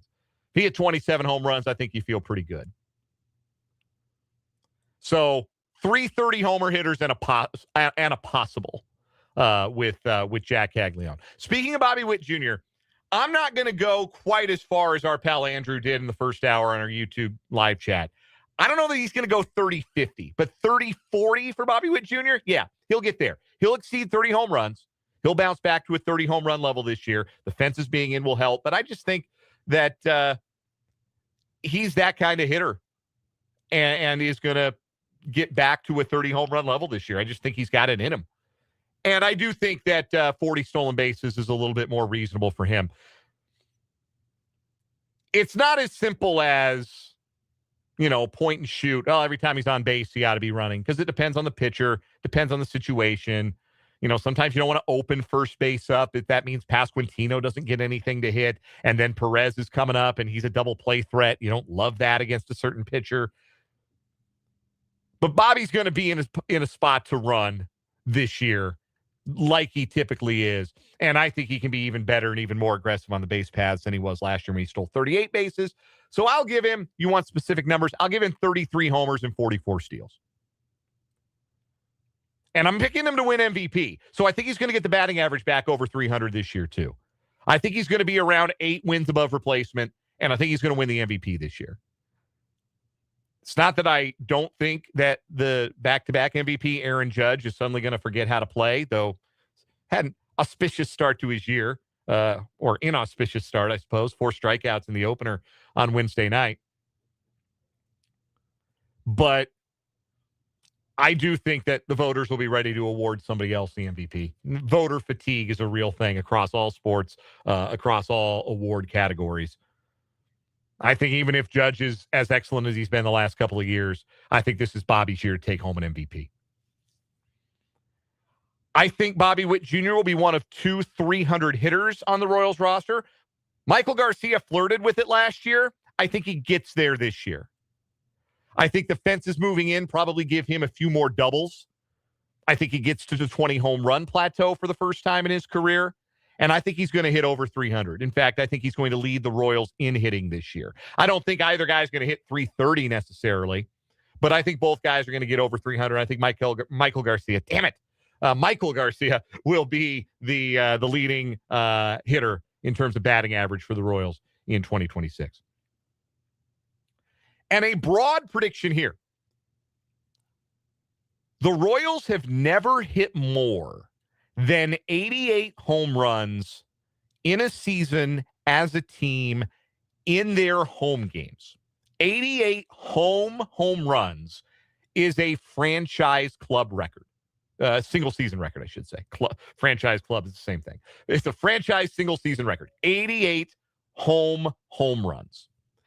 I think with the fences in and with the power on this roster, the Royals will not only set a new franchise single season record, I think that they will top 100 home runs at the K this year for the first time ever. Triple digit home runs. And I think that J.J. Piccolo will be proven right about his hypothesis regarding moving the fences in. And I think the Royals do out-homer their opponents in home games this year. I think the Royals hit more home runs at home than they give up. As for the pitching staff, Royals had 2 starting pitchers in the top 5 in Cy Young voting in 2024 and made the playoffs because of it. I don't think they'll get 2 there this year, but I do think Cole Reagans is going to get back to that level. I think he tops the 170 inning mark, and I think that he sets a new career high in strikeouts with 230. I think if he got further into the year, you know what? I said I was going to be bold, didn't I? Let me be bold. Dennis Leonard, your record's in trouble. Dennis Leonard's 244 strikeouts are the most in a single season by a Royal in franchise history. I'm going to call it Reagans passes that number this year. He's probably going to have to get to 180, 190 innings to sniff it, but if he does, I think he breaks the record. So I'm super optimistic about Reagans, as you can tell. And I know a couple different injuries last year. He's got the Tommy John history. I understand there are reasons to be a little skeptical, to be a little wary, but I am telling you, he's built for a long season. He has done that. If we're talking about, well, what's he got on his record? 2 Tommy Johns, injuries last year. You know what else he has on his record? 200 innings in a season 2 years ago. If he does that again, he's breaking Dennis Leonard's record. 244 strikeouts. That's going down this year. And if Reagans breaks that record, honest to goodness, he might win the damn Cy Young. He'll be a top 5 in the balloting. But that's as far. I guess I'm only willing to be but so bold. These are only but so spicy, my predictions. But I think Reagans is going to make a run at Dennis Leonard's record this year. Other pitching predictions. I think that Luwinder Avila and Ryan Bergert are going to be pivotal parts of the Royals pitching staff this season. Avila for sure in relief. I think he's probably a reliever. The Royals should give him every chance down at AAA to prove he isn't. But I think the big league club might just need him this year to just focus on his 2-pitch mix out of the bullpen. And I think he's got a chance to be electric. He looked really good in September last year, really comfortable, wasn't intimidated by big league hitters despite his youth. Had a good World Baseball Classic. I think he's going to be a name to remember for the second half. He's going to be a guy that impacts the bullpen. And I think Ryan Berger, in some form or fashion, if the Royals need a starter, he's the next man up. I know he's not on the 26-man roster right now. It's Bailey Falter. But realistically speaking, if the Royals needed a guy to cover a month or two of starts because somebody got hurt or somebody was ineffective and either got demoted to the bullpen or DFA'd or sent down, Ryan Bergert's the guy. And I love what the Royals are doing with him, developing his pitch mix, letting him lean on his sweeper, which is a big-time swing and miss pitch that I think could even play up in short relief. But one way or another, Ryan Bergert's going to help this club. Ryan Bergert's going to be a factor this season. I'll give you two more predictions. I think that the Royals closer in September is not currently on the roster. I do not think Carlos Estevez is going to hold the job. I don't think he's going to be allowed the rope early in the year to be so bad that the Royals dig themselves a hole because they're leaning on a guy who can't break 90 with his fastball. But it's one thing to be a slow starter velocity-wise. Last year, that meant he was at 92, 93.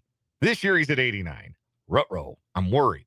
I love Carlos Estevez. I've been a fan of his since he came up with the Rockies. But I'm worried about it.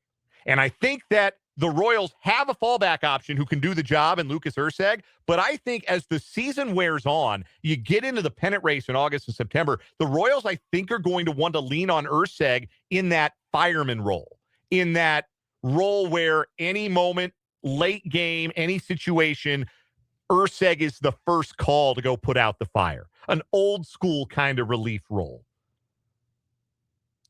I think he's uniquely comfortable in that spot, and I think the Royals want to use him in that spot.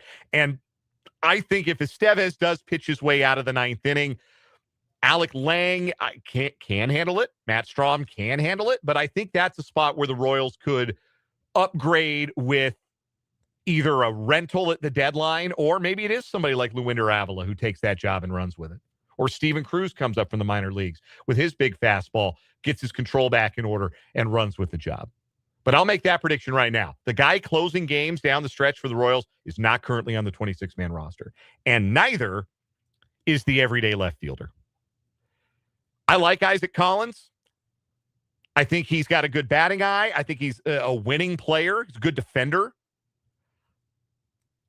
I'm worried that pitchers are not going to be so careful pitching him this year. They're just going to knock the bat out of his hands because he kind of proved last year he's not really a power guy, and I don't expect he's going to be the kind of hitter who adds power. I like Collins as a matchup guy in the outfield because he's a switch hitter. I like him as a late-game defensive replacement. But I'd like it a little more if the Royals could count on a little bit more offense, a little bit more thump in a corner outfield spot.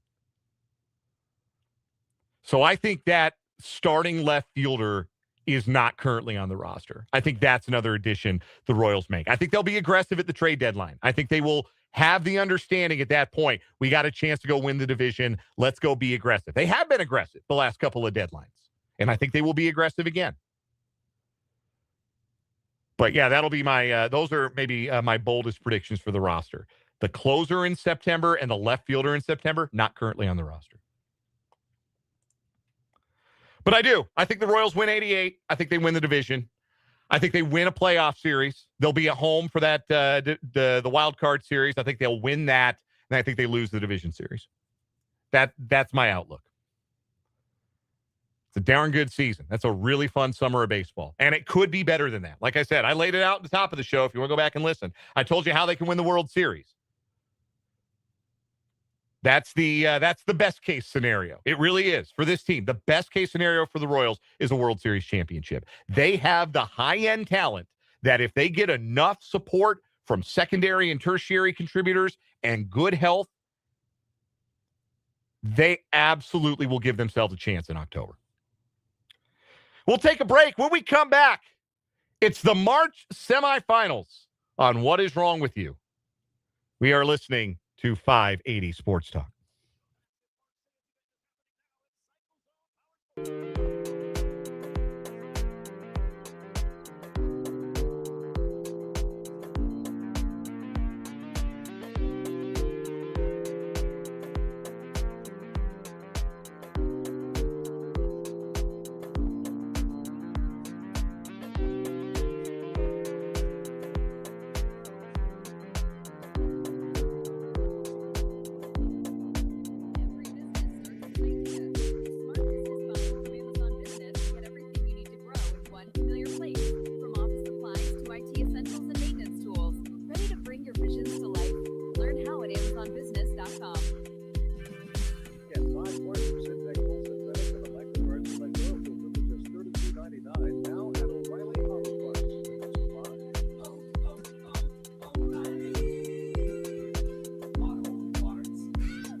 of the interim hospice. I live in Texas, and after Mom got on hospice, when I came back to Texas, the interim was a huge lifeline for me in terms of information. Maria, the social worker, was a dream, going every other week, sharing a picture and what Mom was doing and what was she saying and what was she looking forward to. And she brought us right into the room with Mom, and she said when she was planning to go next. And as a hospice worker in Texas, I was asking our social workers, are we doing this? This is amazing. She was so engaged with Mom and so connected the dots for us. That was invaluable. Aside from Mom's increasing comfort with pain management provided by hospice, the social work connection and support, those were the two most visible benefits that I continue to get to see in the critical part. Always there when you need care. Interim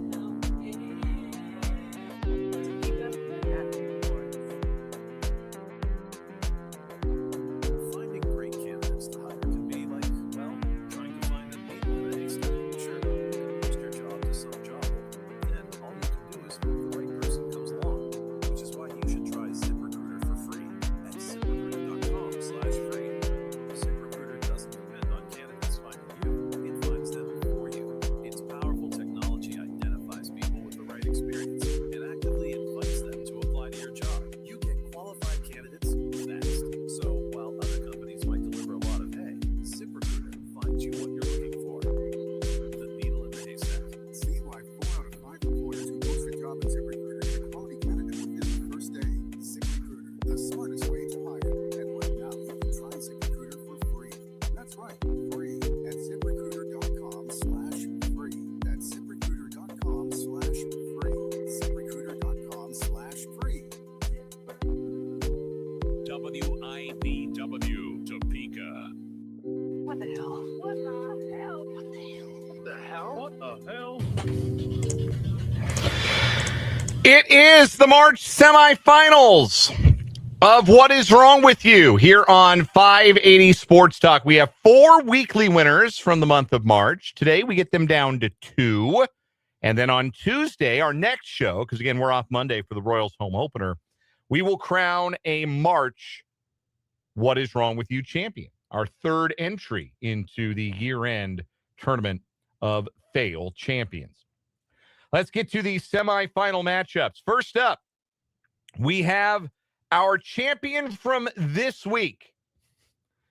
You have to do it in Homer Simpson's voice when he was singing. This was a season 13 episode of The Simpsons. This is well past the show's prime, but Homer was alone in the house and he was singing along to Tub Thumping by Chumbawamba. He was not getting the words right because he was inebriated. And Homer's singing, he takes a whiskey drink, he takes a chocolate drink. And when I have to pee, I use the kitchen sink. I sing the song that reminds me I'm a urinating man. Anyway, yeah, that's the story name. When I have to pee, I use the kitchen sink. Because that's what a maintenance worker did in a rental property in Bloomingdale, Illinois. And he was caught on camera. There was a security camera in the renter's house and caught the guy who was supposed to be there fixing a washing machine, hauling off and peeing in the kitchen sink. Vile behavior. We do have an update to this story. The maintenance worker was issued an ordinance citation by Bloomingdale police and was fired or fined in connection with the incident, and then put on leave by the property management company that he worked with. Following the investigation, the individual's employment was terminated. So fined, put on leave, and fired. In addition, property cleaning staff promptly and thoroughly disinfected the tenant's sink and surrounding area and replaced the garbage disposal and related pipes. And I think that's great. I'm glad they did that for this man and his wife, who went through apparently a great deal of grief seeing the video. I need a new sink. I need a new sink because I watched somebody pee in that sink. And now it is the pee sink forevermore. I don't care that the pipes are new. That's great. I can't see the pipes. I didn't watch that man pee down the pipes. I watched him pee in my sink. I want a new sink. So that's that story. Guy was there to fix a washing machine, decided he'd ruin a sink, a kitchen sink. That takes on our winner from the first week of the month. We called this one Meet the Rexes. From Davenport, Iowa, a Scott County couple facing multiple firearms charges. They found 38 guns in their home. The couple's names, I have a lot of trouble thinking these are birth names. But 40-year-old Cadillac Saurus Rex with 2 X's and Manda Saurus Rex. That's Saurusrexx.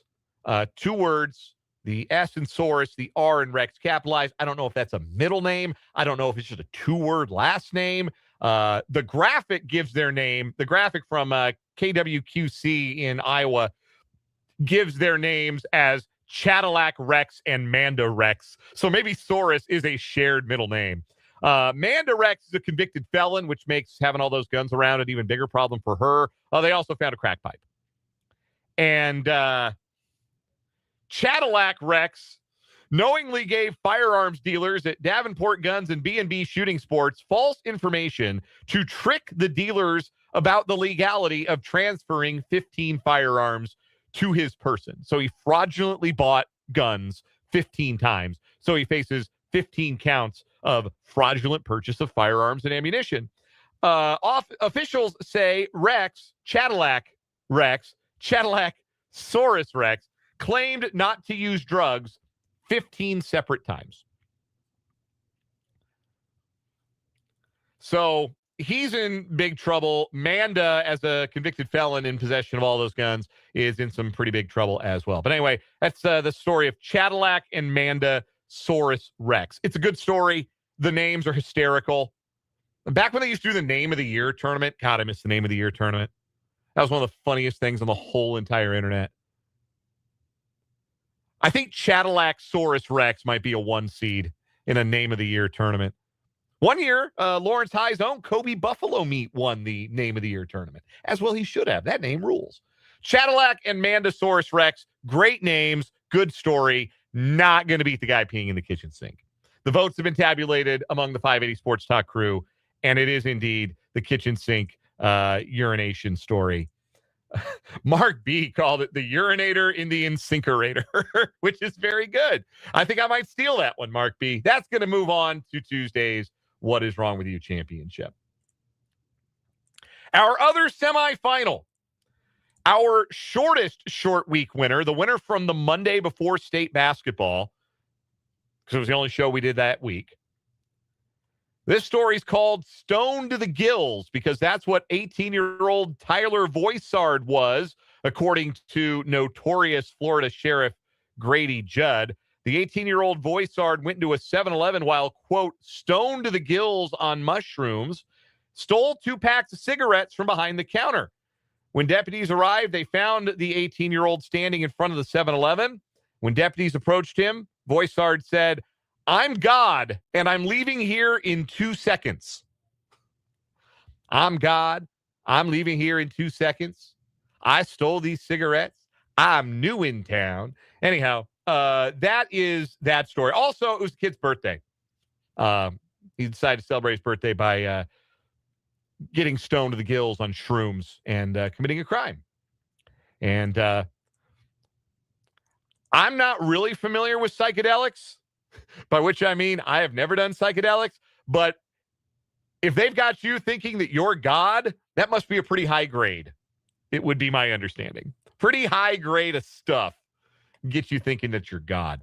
That one takes on our other semifinalist, Keep the Change. This happened in Chesterfield County, South Carolina. 33-year-old Patrick Alexander was in a little bit of trouble. Just a little minor scrape, trespassing charge. Issued a bond of $250. Pay it, get out, move on with your day, go to your next hearing.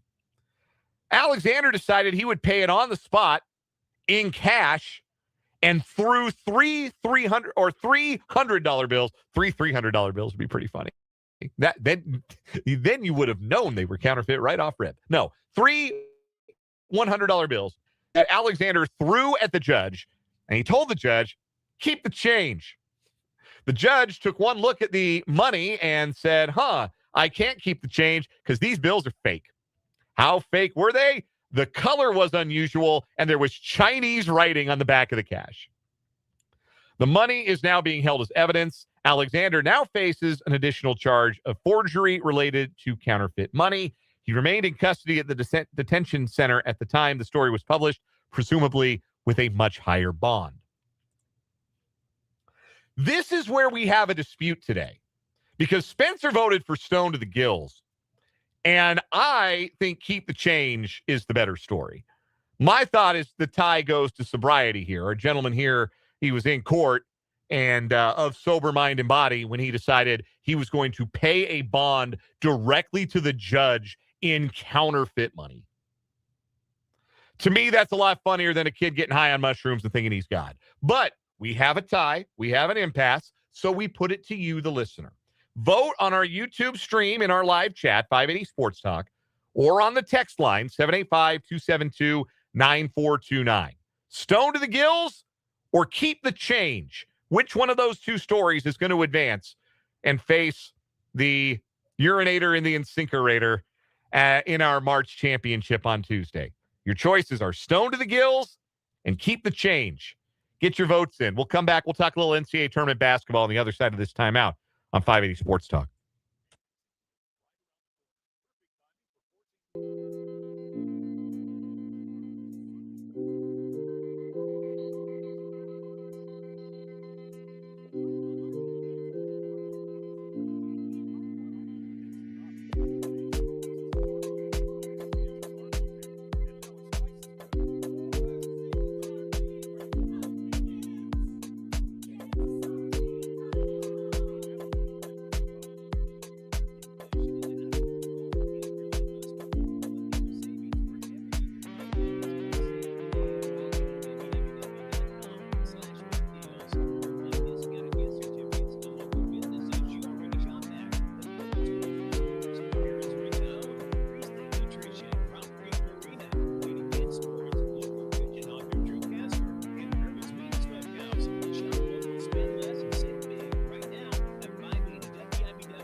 Go from daydreamer to industry leader with Amazon Business. From office supplies to IT essentials, Amazon Business provides tools that help you save costs and make insight-based decisions. Learn how to bring your visions to life at AmazonBusiness.com. Check engine or ABS light on? Take the guesswork out of your morning life with O'Reilly Veriscan. It's free. Ask for O'Reilly Veriscan.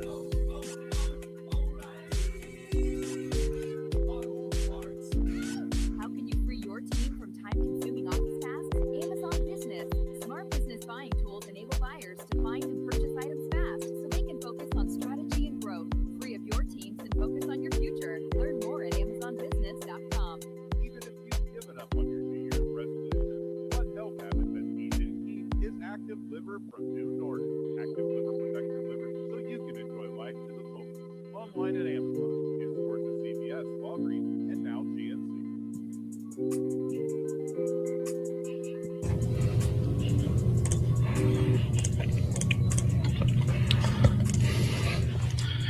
442 on 580 Sports Talk. There's some difference in opinion on our March semifinal What Is Wrong With You vote in the YouTube live chat, but it is a sweep on the text line, so I'm calling it. Keep the change advances to Tuesday's March championship. It'll be keep the change against the urinator and the incinerator for the right to be called our March What Is Wrong With You champion. Thank you, as always, to all who voted. Again, the text line is 785-272-9429. The live chat, 580 Sports Talk on YouTube. We're done at 5:30 today for Royals baseball. You'll get Royals coverage tonight. First pitch, 6:15. That's what you'll be hearing tonight and tomorrow and Sunday on the Sports Voice of Kansas. Last night, you heard some basketball. Sweet 16 coverage from the NCAA radio network from Westwood One. Last night, your winners, Purdue at the buzzer. Trey Kaufman-Wren with the tip in to hold off a very stubborn Texas team. Iowa Their first Elite Eight since 1980. I think that's correct. Been a long time. That might be their last Final Four. Been a long time since they've been this far. I know that much. They beat Nebraska. Then in the evening session, it was Illinois handling Houston and Arizona scoring 1,000,000 points against Arkansas. I don't even think I ever flipped over to that game. I was really dialed in on Illinois-Houston. I thought that was going to be the better game of the two.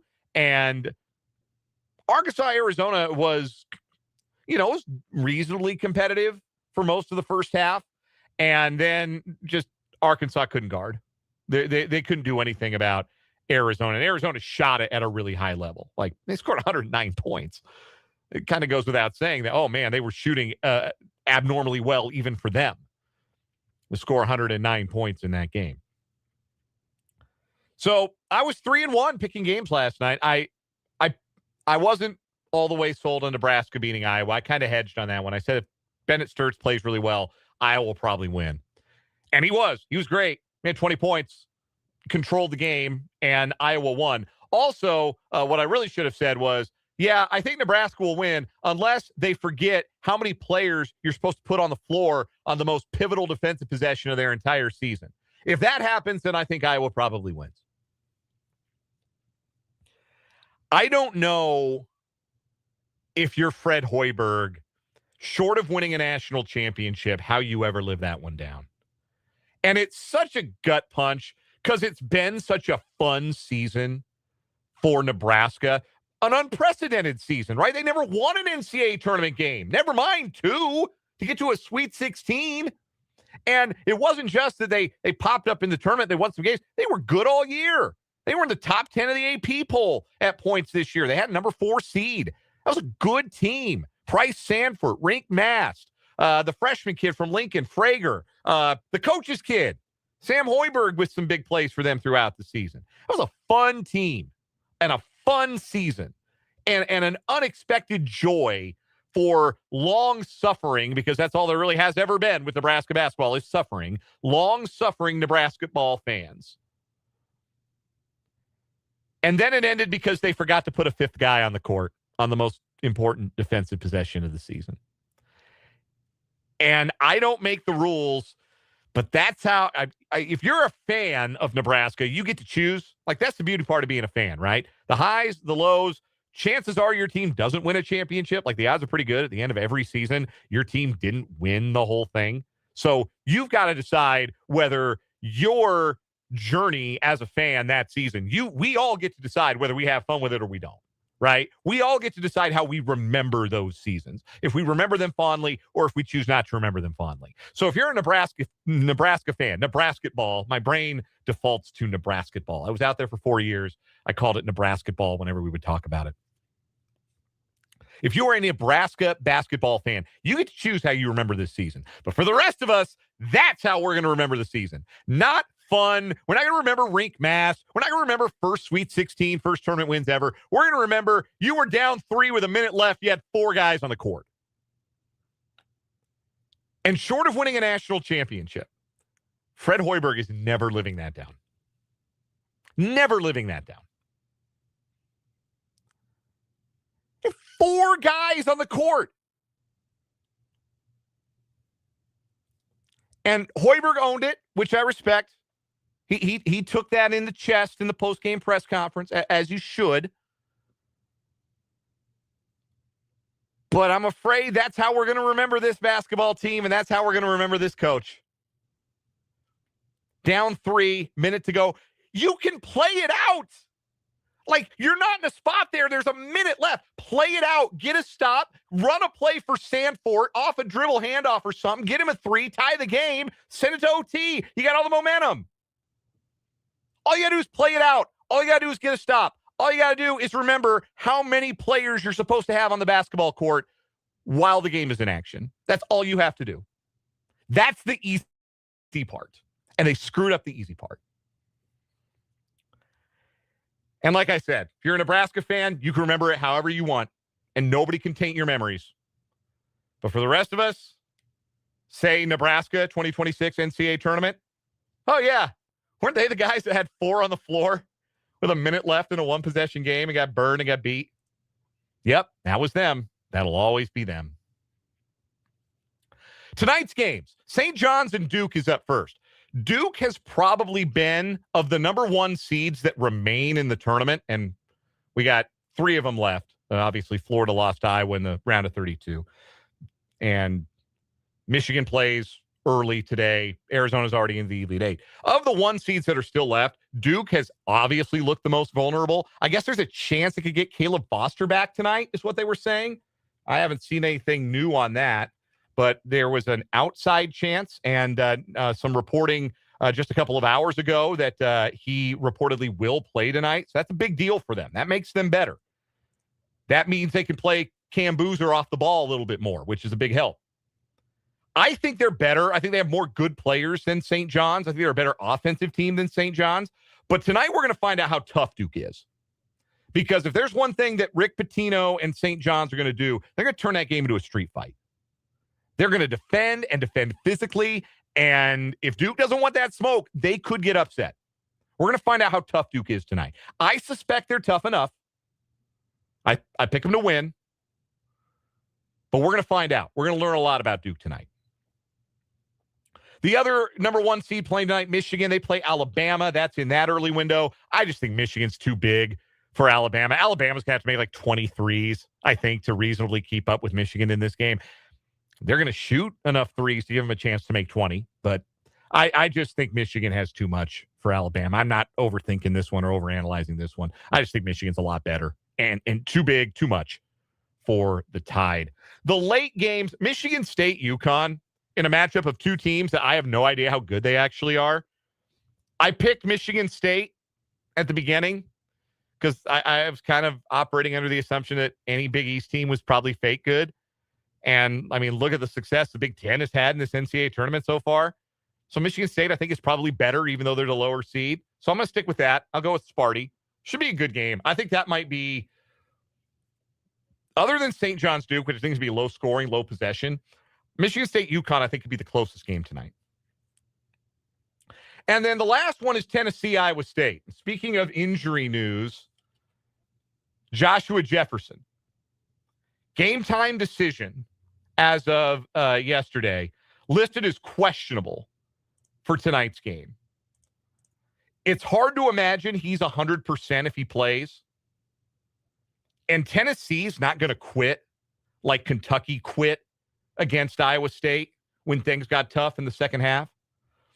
But I think Iowa State might be better than Tennessee, even if Jefferson isn't a factor in this game. I just think they might have more guys. And they're going to force Tennessee's backcourt into some mistakes. I think Iowa State finds a way. Even if their best guy doesn't go or isn't 100% or is limited, I think they'll find a way to get to an Elite Eight. I think Iowa State wins tonight. So those are my picks: Duke, Michigan, Michigan State, and Iowa State. I had Arizona, Duke, Michigan, and Illinois in my Final Four before the tournament. Still feeling pretty good about it. In fact, I'll say right now, I still think that's the 4 that survives the weekend. I think those will be the 4 that head to Indianapolis. That's what I said 2 weeks ago, and I'm sticking with it. We'll take a timeout. We'll come back, wrap up this 4 o'clock hour, 580 Sports Talk.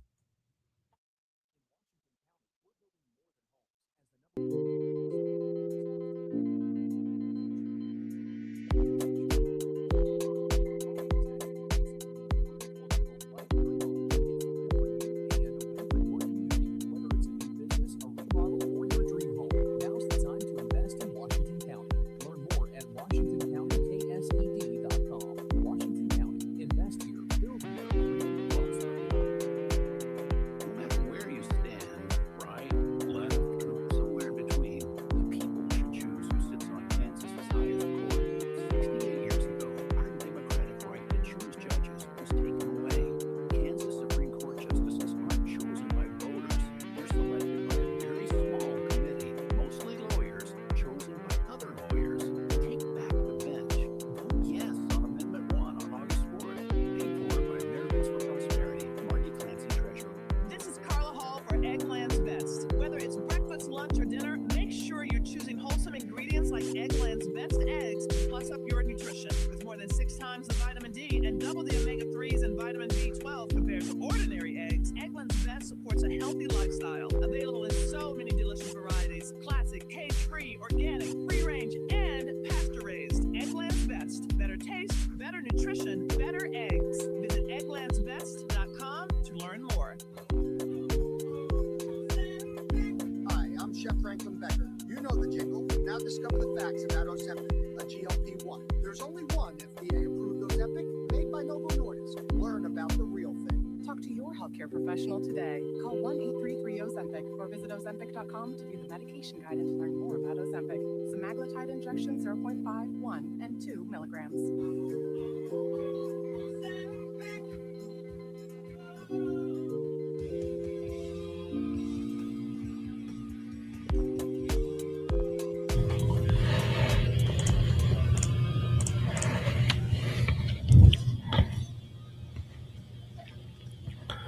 .455 on 580 Sports Talk. Wrapping up this second hour. We've got one more half hour together.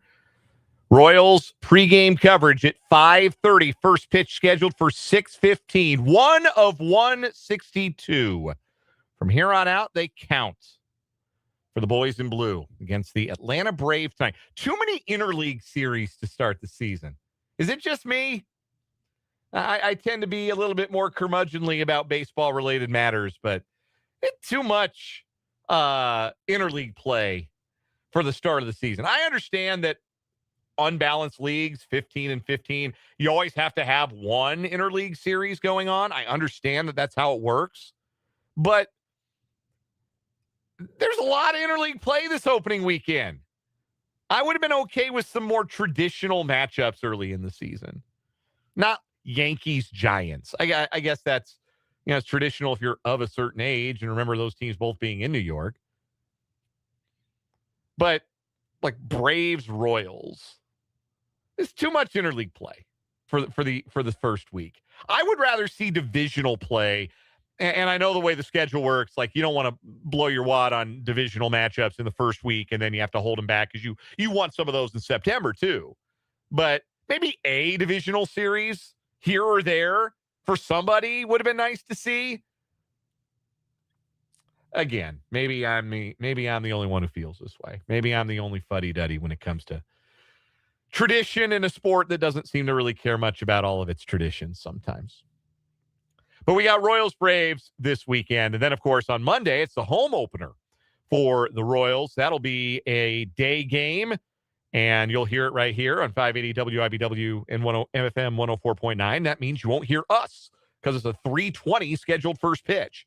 So we'll take the day off of 580 Sports Talk. I'll be at the K, and we'll talk all about it together on the Tuesday show. Our final show. That'll be our final show of the month of March already. Anyway, coming up at the 5 o'clock hour, we got our 580 Sports Talk headlines. We got some local college hoops headlines to get to. We have a couple of golf headlines to get to. I have seen a couple of you asking the same question about Tiger Woods' car keys and should he have them anymore. And I think that answer is pretty obvious, given the breaking news of earlier today. We'll get to that and a much happier golf story than that is currently ongoing. And then we'll have a final word, and then we'll get out of here, and we'll listen to some Royals baseball that counts for the first time in 2026. That's all coming up on 580 Sports Talk.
continue to work without compensation during the coronavirus.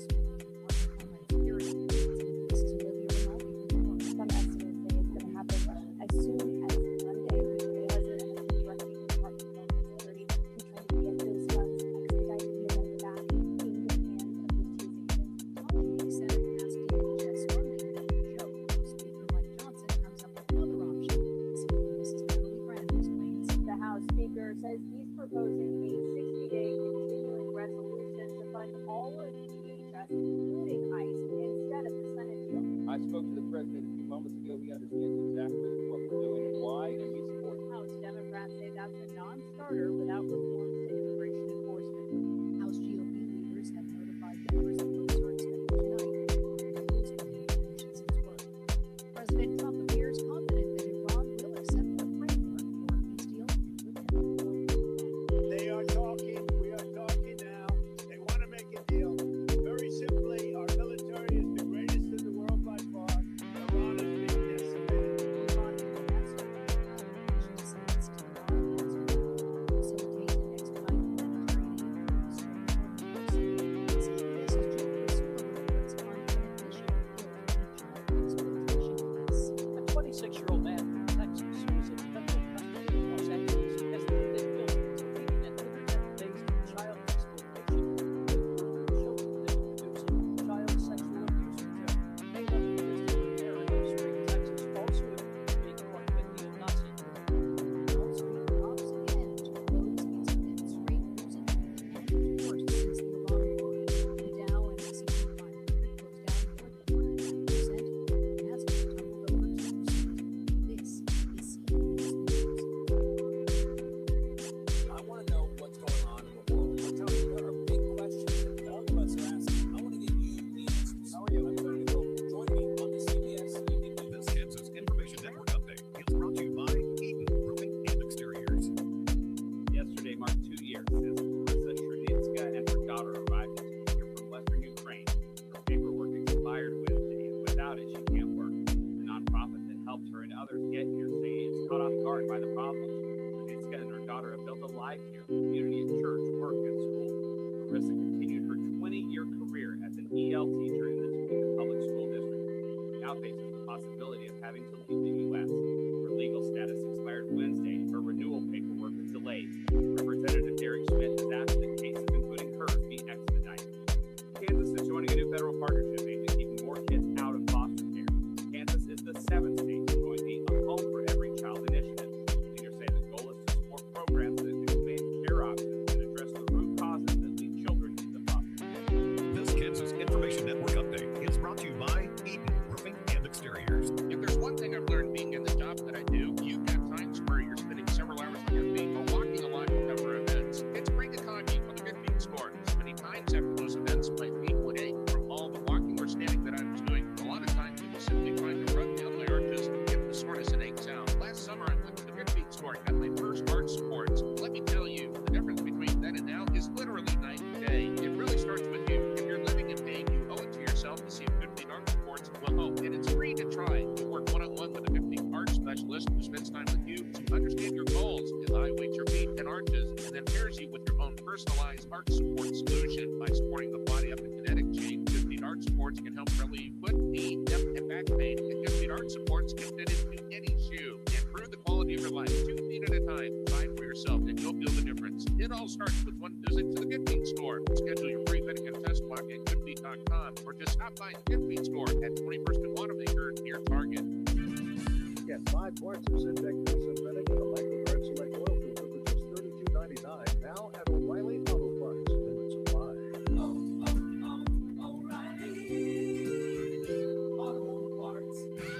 How can you free your team from time-consuming office tasks? Amazon Business. Smart business buying tools enable buyers to find and purchase items fast so they can focus on strategy and growth. Free up your teams and focus on your future. Learn more at amazonbusiness.com. Here's your updated WIBW forecast from the Certified Transmission Weather Center. A red flag warning continues until 9 p.m. tonight. Ample sunshine expected this afternoon with daytime highs approaching 57. North winds 10 to 20 miles an hour. Clear skies again. Tonight lows level off around 30. Ample Sunshine expected tomorrow, high 53, 61. I'm staff meteorologist Ray Miller. Right now, 57. Stay connected with breaking news on WIBW.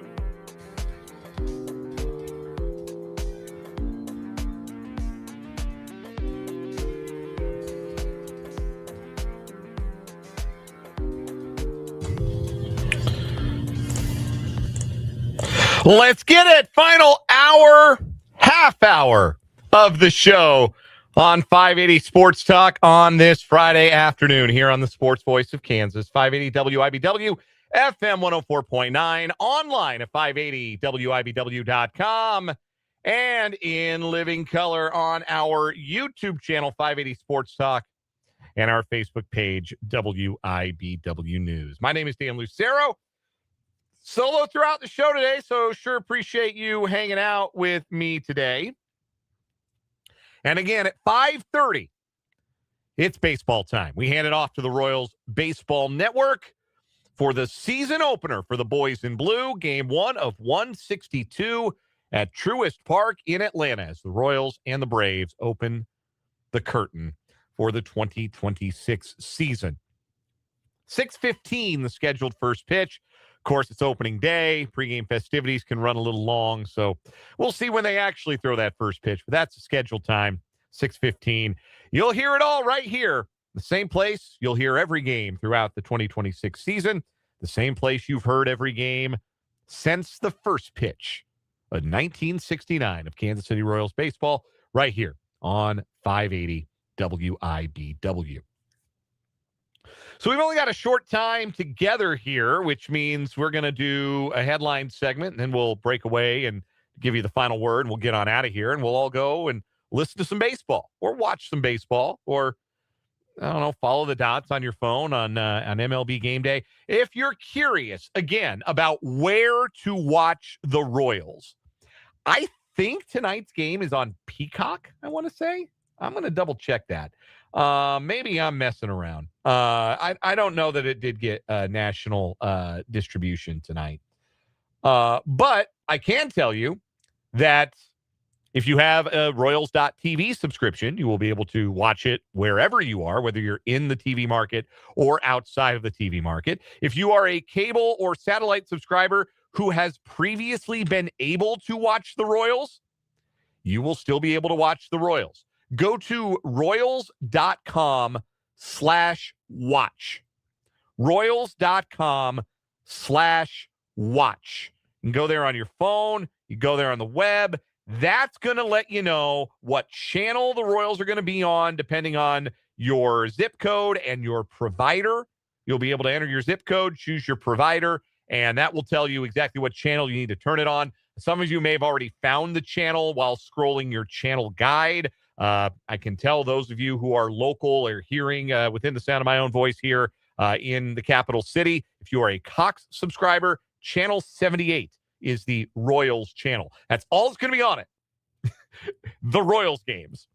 Unfortunately, I don't just run the replay over and over again until the next game. That would be kind of fun, actually. I kind of wish they would do that. But yes, there will be a Royals channel somewhere on your channel guide if you were previously able to watch the Royals. Now, if your provider did not have an agreement with FanDuel to carry the Royals, doesn't sound like they're going to have an agreement, at least early on, to carry Royals.tv. Hopefully that changes. But for clarity, for your clarity, go to royals.com/watch. That'll lay out every one of your options. No matter where you live, you can watch the Royals in some way starting tonight.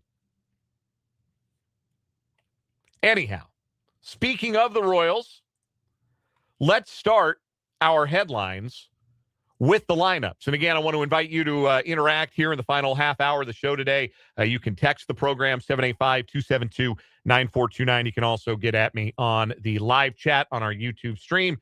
Name of the channel is 580 Sports Talk. The Royals will start like this against the left-hander Chris Sale. That's why it's kind of a funky lineup. It's a right-handed heavy lineup against the lefty Sale. Michael Garcia leads off at third base, followed by Bobby Witt Jr. at short, and Lane Thomas in center field. Salvador Perez bats cleanup and does the catching, followed by Vinny Pasquantino at first base, and Starling Marte in right field. Jonathan India is the second baseman, batting 7th. Isaac Collins, the third different Royal making his team debut tonight, will be in left field, batting 8th. Carter Jensen gets the nod at DH, batting 9th in support of the southpaw, Cole Reagans. The Atlanta lineup against a left-handed pitcher. Ronald Acuna Jr. will lead off and play right field. Reigning National League Rookie of the Year, Drake Baldwin, will DH tonight, and he'll bat second. Ozzie Albies, the second baseman, bats third. Matt Olson is the first baseman. Austin Riley, the third baseman. Eli White in left field, bats sixth. Batting seventh is the shortstop, Mauricio Dubon. Jonah Heim will do the catching and bat eighth. Michael Harris, the second, is the center fielder, batting ninth. Those are your opening day lineups. Again, I hope this is not a start of a trend for the Royals with Jack Caglione. I understand that you want to sit him against some tough lefties to get more right-handers into the lineup, and they don't come much tougher than Chris Sale. But I hope it's not an auto bench for Cags against lefties all season, because the only way he's going to learn how to hit them is to play against them, to take live fire against lefties. And I would hate for the Royals to have already given up on the idea of Cags as a full-time player, because that's essentially what you're doing. If you don't play him against lefties, he's not a full-time player. He's a platoon player. And I don't think that's what the Royals are doing. I don't. I'm hopeful that's not what they're doing. I think they're smarter than that. But he's not in the lineup game one. Just hope that doesn't become a long-term trend.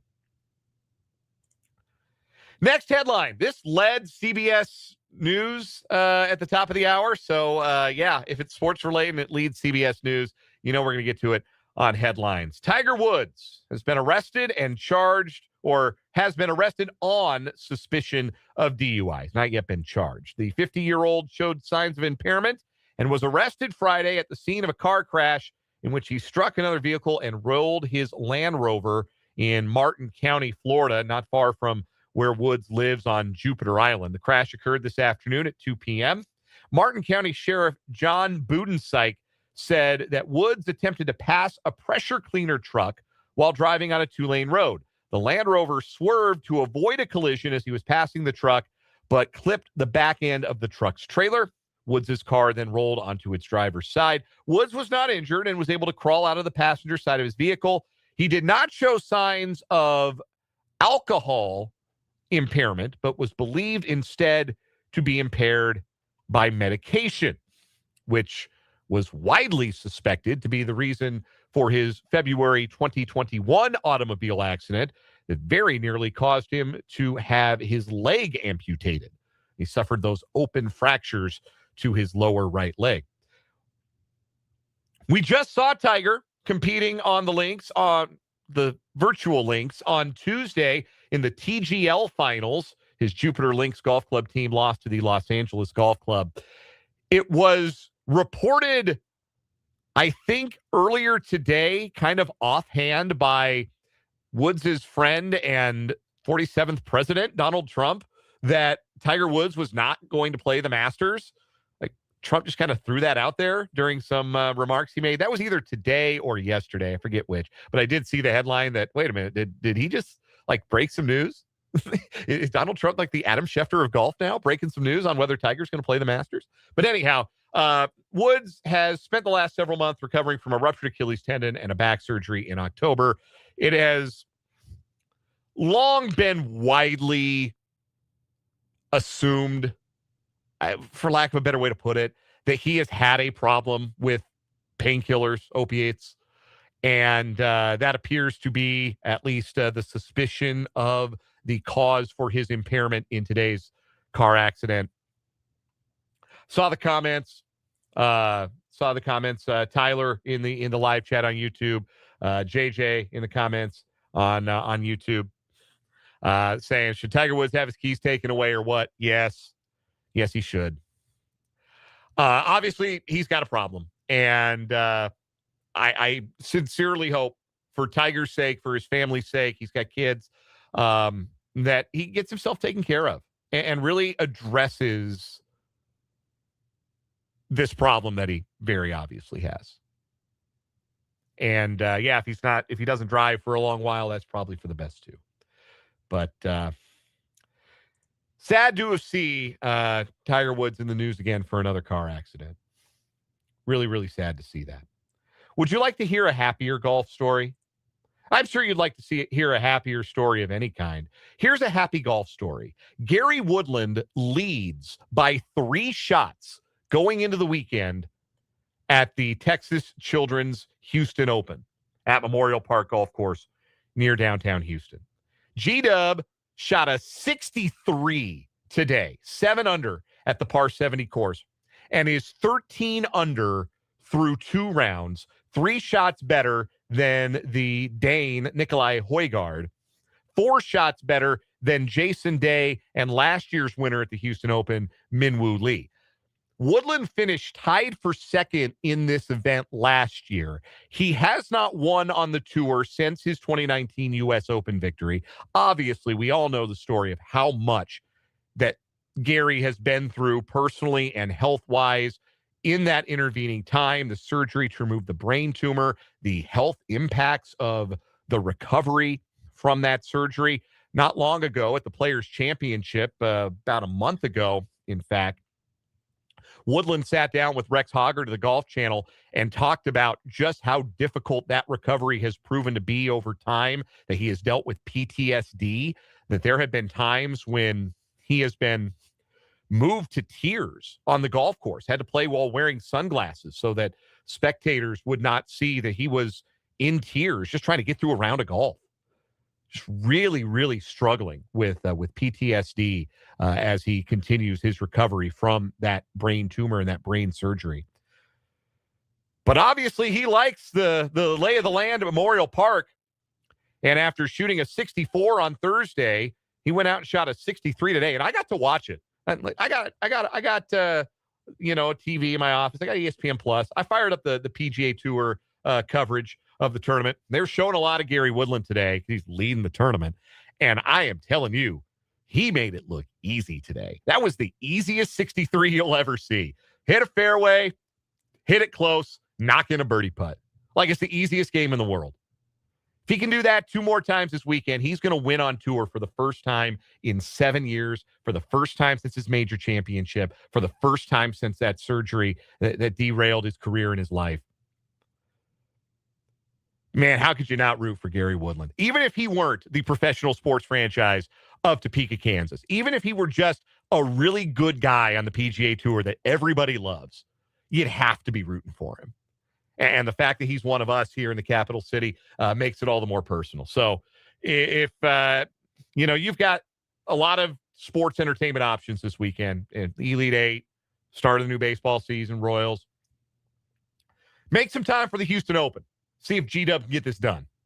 Man, I could not be pulling any harder for him. I hope he stays in rhythm today, from today, because, boy, he was terrific. Every approach was just dancing on top of the flagstick. It was awesome to watch. So, really pulling for Gary Woodland. I know a lot of people around here are doing so as well. Let's get to some college basketball headlines.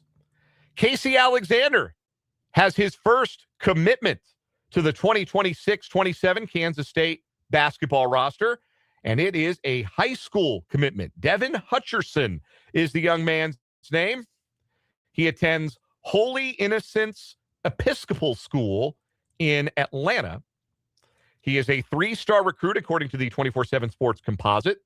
Ranks as the number 37 overall shooting guard in the class. Hutcherson also held major offers from Georgia Tech and Ole Miss. Also had a Georgia State offer.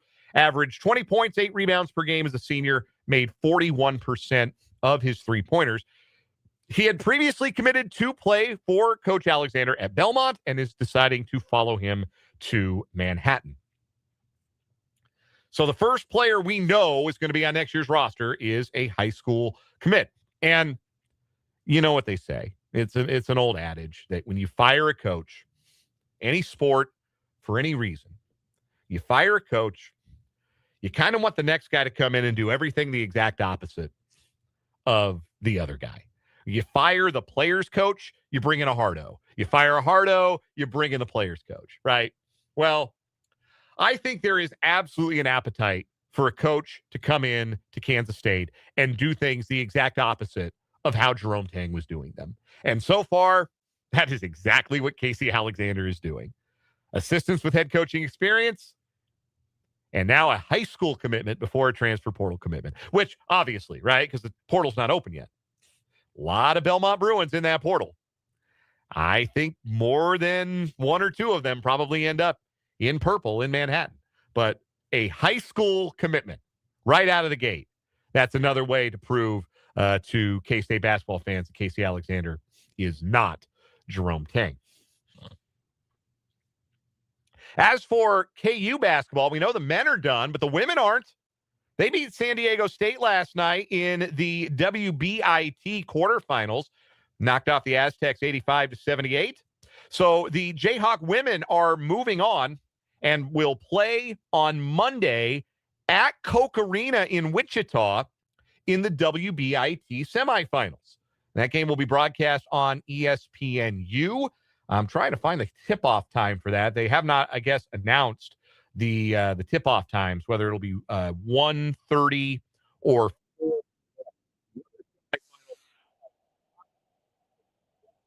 and Kansas will play BYU, obviously a familiar Big 12 foe there. So KU women in the WBIT semifinals, and they won't have to go far to play the semifinals. Championship game is also at Koch Arena. That would be on Wednesday, April 1st, should KU beat BYU.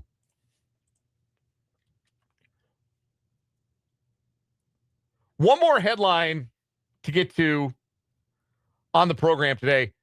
This is a weird one. Former Wichita State Shocker, current Philadelphia Philly, Alec Boehm, has sued his parents for millions of dollars, accusing them of siphoning large amounts of his money into financial accounts they managed for him and then using some of the cash to pay their own expenses. Boehm's lawsuit comes after he began to review his personal and financial affairs and says that his parents refused to give him access to accounts or provide them with information he sought. They sought to freeze him out of 4 accounts, the lawsuit alleges, established as limited liability companies, and he now believes that his parents converted a sizable amount of his money from those accounts to their own use. Boehm's parents, Daniel and Lisa Boehm, denied doing anything wrong, and through their lawyer, they are deeply saddened by the allegations and will aggressively defend themselves. Alec Boehm making $10.2 million this year for the Philadelphia Phillies. His lawsuit asks his parents to pay at least $3 million in damages, hand over control of the accounts, and hire an accountant to track every dollar they transferred from Boehm's personal account to the accounts they controlled. I wouldn't wish that on anybody, having to contend with the possibility that your parents stole money from you. And I can't imagine how difficult that is. It's also not the first time we've heard of this. Jack Johnson, the longtime NHL defenseman, sued his parents. They were just flat out taking his money. I don't know that this story is quite as cut and dried as the Jack Johnson story was, but like Jack Johnson's parents were robbing him blind. And he had to sue them. And perhaps in a related story, Jack Johnson hung around the NHL for 17 years. He needed a job that paid well. Get some of that money back. But obviously a sad story if indeed the allegations are true. And it sounds like the parents are going to defend themselves pretty rigorously here. So there's might be another side to this story, but certainly an ugly and unfortunate story involving the starting third baseman for the Phillies. Not the way you want to go into a new season. We'll take one last break. We'll come back with the final word, and then we'll have Royals baseball here on 580 WIBW.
Time to wrap up this edition of 580 Sports Talk. We're getting out of the way early for the best possible reason. Royals baseball is back. Royals and Braves first pitch set for 6:15. Pregame coverage starting in about 2.5 minutes here on the Sports Voice of Kansas. Hope springs eternal on opening day, and I think there are a lot of reasons to hope and be really, really optimistic about this Royals team. And the fun thing about it, too, is not only do they look like they can be good, with a lot of really good players on the roster, a lot of guys with high ceilings, and a lot of guys who I believe raised the floor of this roster's production meaningfully over what it has been the last couple of years. Not only do they look like they can be good, they're going to be fun. That's the best thing a baseball team can be. You hang out with them every day, virtually, for an entire summer, right? 162 out of 180 days. You get to hang out with your favorite baseball team. And the least they can do is be fun. The least they can do is give you some good times along the way. This team's going to deliver some good times. They're going to do it with a smile on their face. This team plays the game with joy and with passion. Guys like Vinny and Bobby and Salvi and Michael and Jack bringing that energy to this clubhouse, bringing this energy to the everyday lineup. Not only can this be a good team, this can be a really fun team. This can be a team that other fans look around at across Major League Baseball and go, man, those guys look like they're having a good time. Man, they're having all the fun at Kauffman Stadium this summer. Man, I wish my team were having that much fun. That's the kind of team the Royals have the potential to be. There will be pitfalls along the way, because there always are. There will be obstacles. There will be losing streaks. There will be slumps. There will be players who underperform. That's the nature of the 162-game beast. But over the long haul, I believe in these Kansas City Royals. I believe they will return to the playoffs. I believe they will win the American League Central. And I believe they will be a hell of a lot of fun in the process of doing so. So let's open the book and let's read Chapter 1 together tonight. Chapter 1 of 162. The Kansas City Royals open up the 2026 season. Make sure your seatbelts are buckled and don't puke on the ride like Isaac Collins. Time for another year of Kansas City Royals baseball. Enjoy the game tonight. Enjoy the games this weekend. Enjoy opening day at the K on Monday. We'll be off. So we're back on Tuesday from 3 until 6 for our next show. Until then, my name is Dan Lucero. This is 580 Sports Talk. Have a great weekend and happy baseball, everybody. Good night.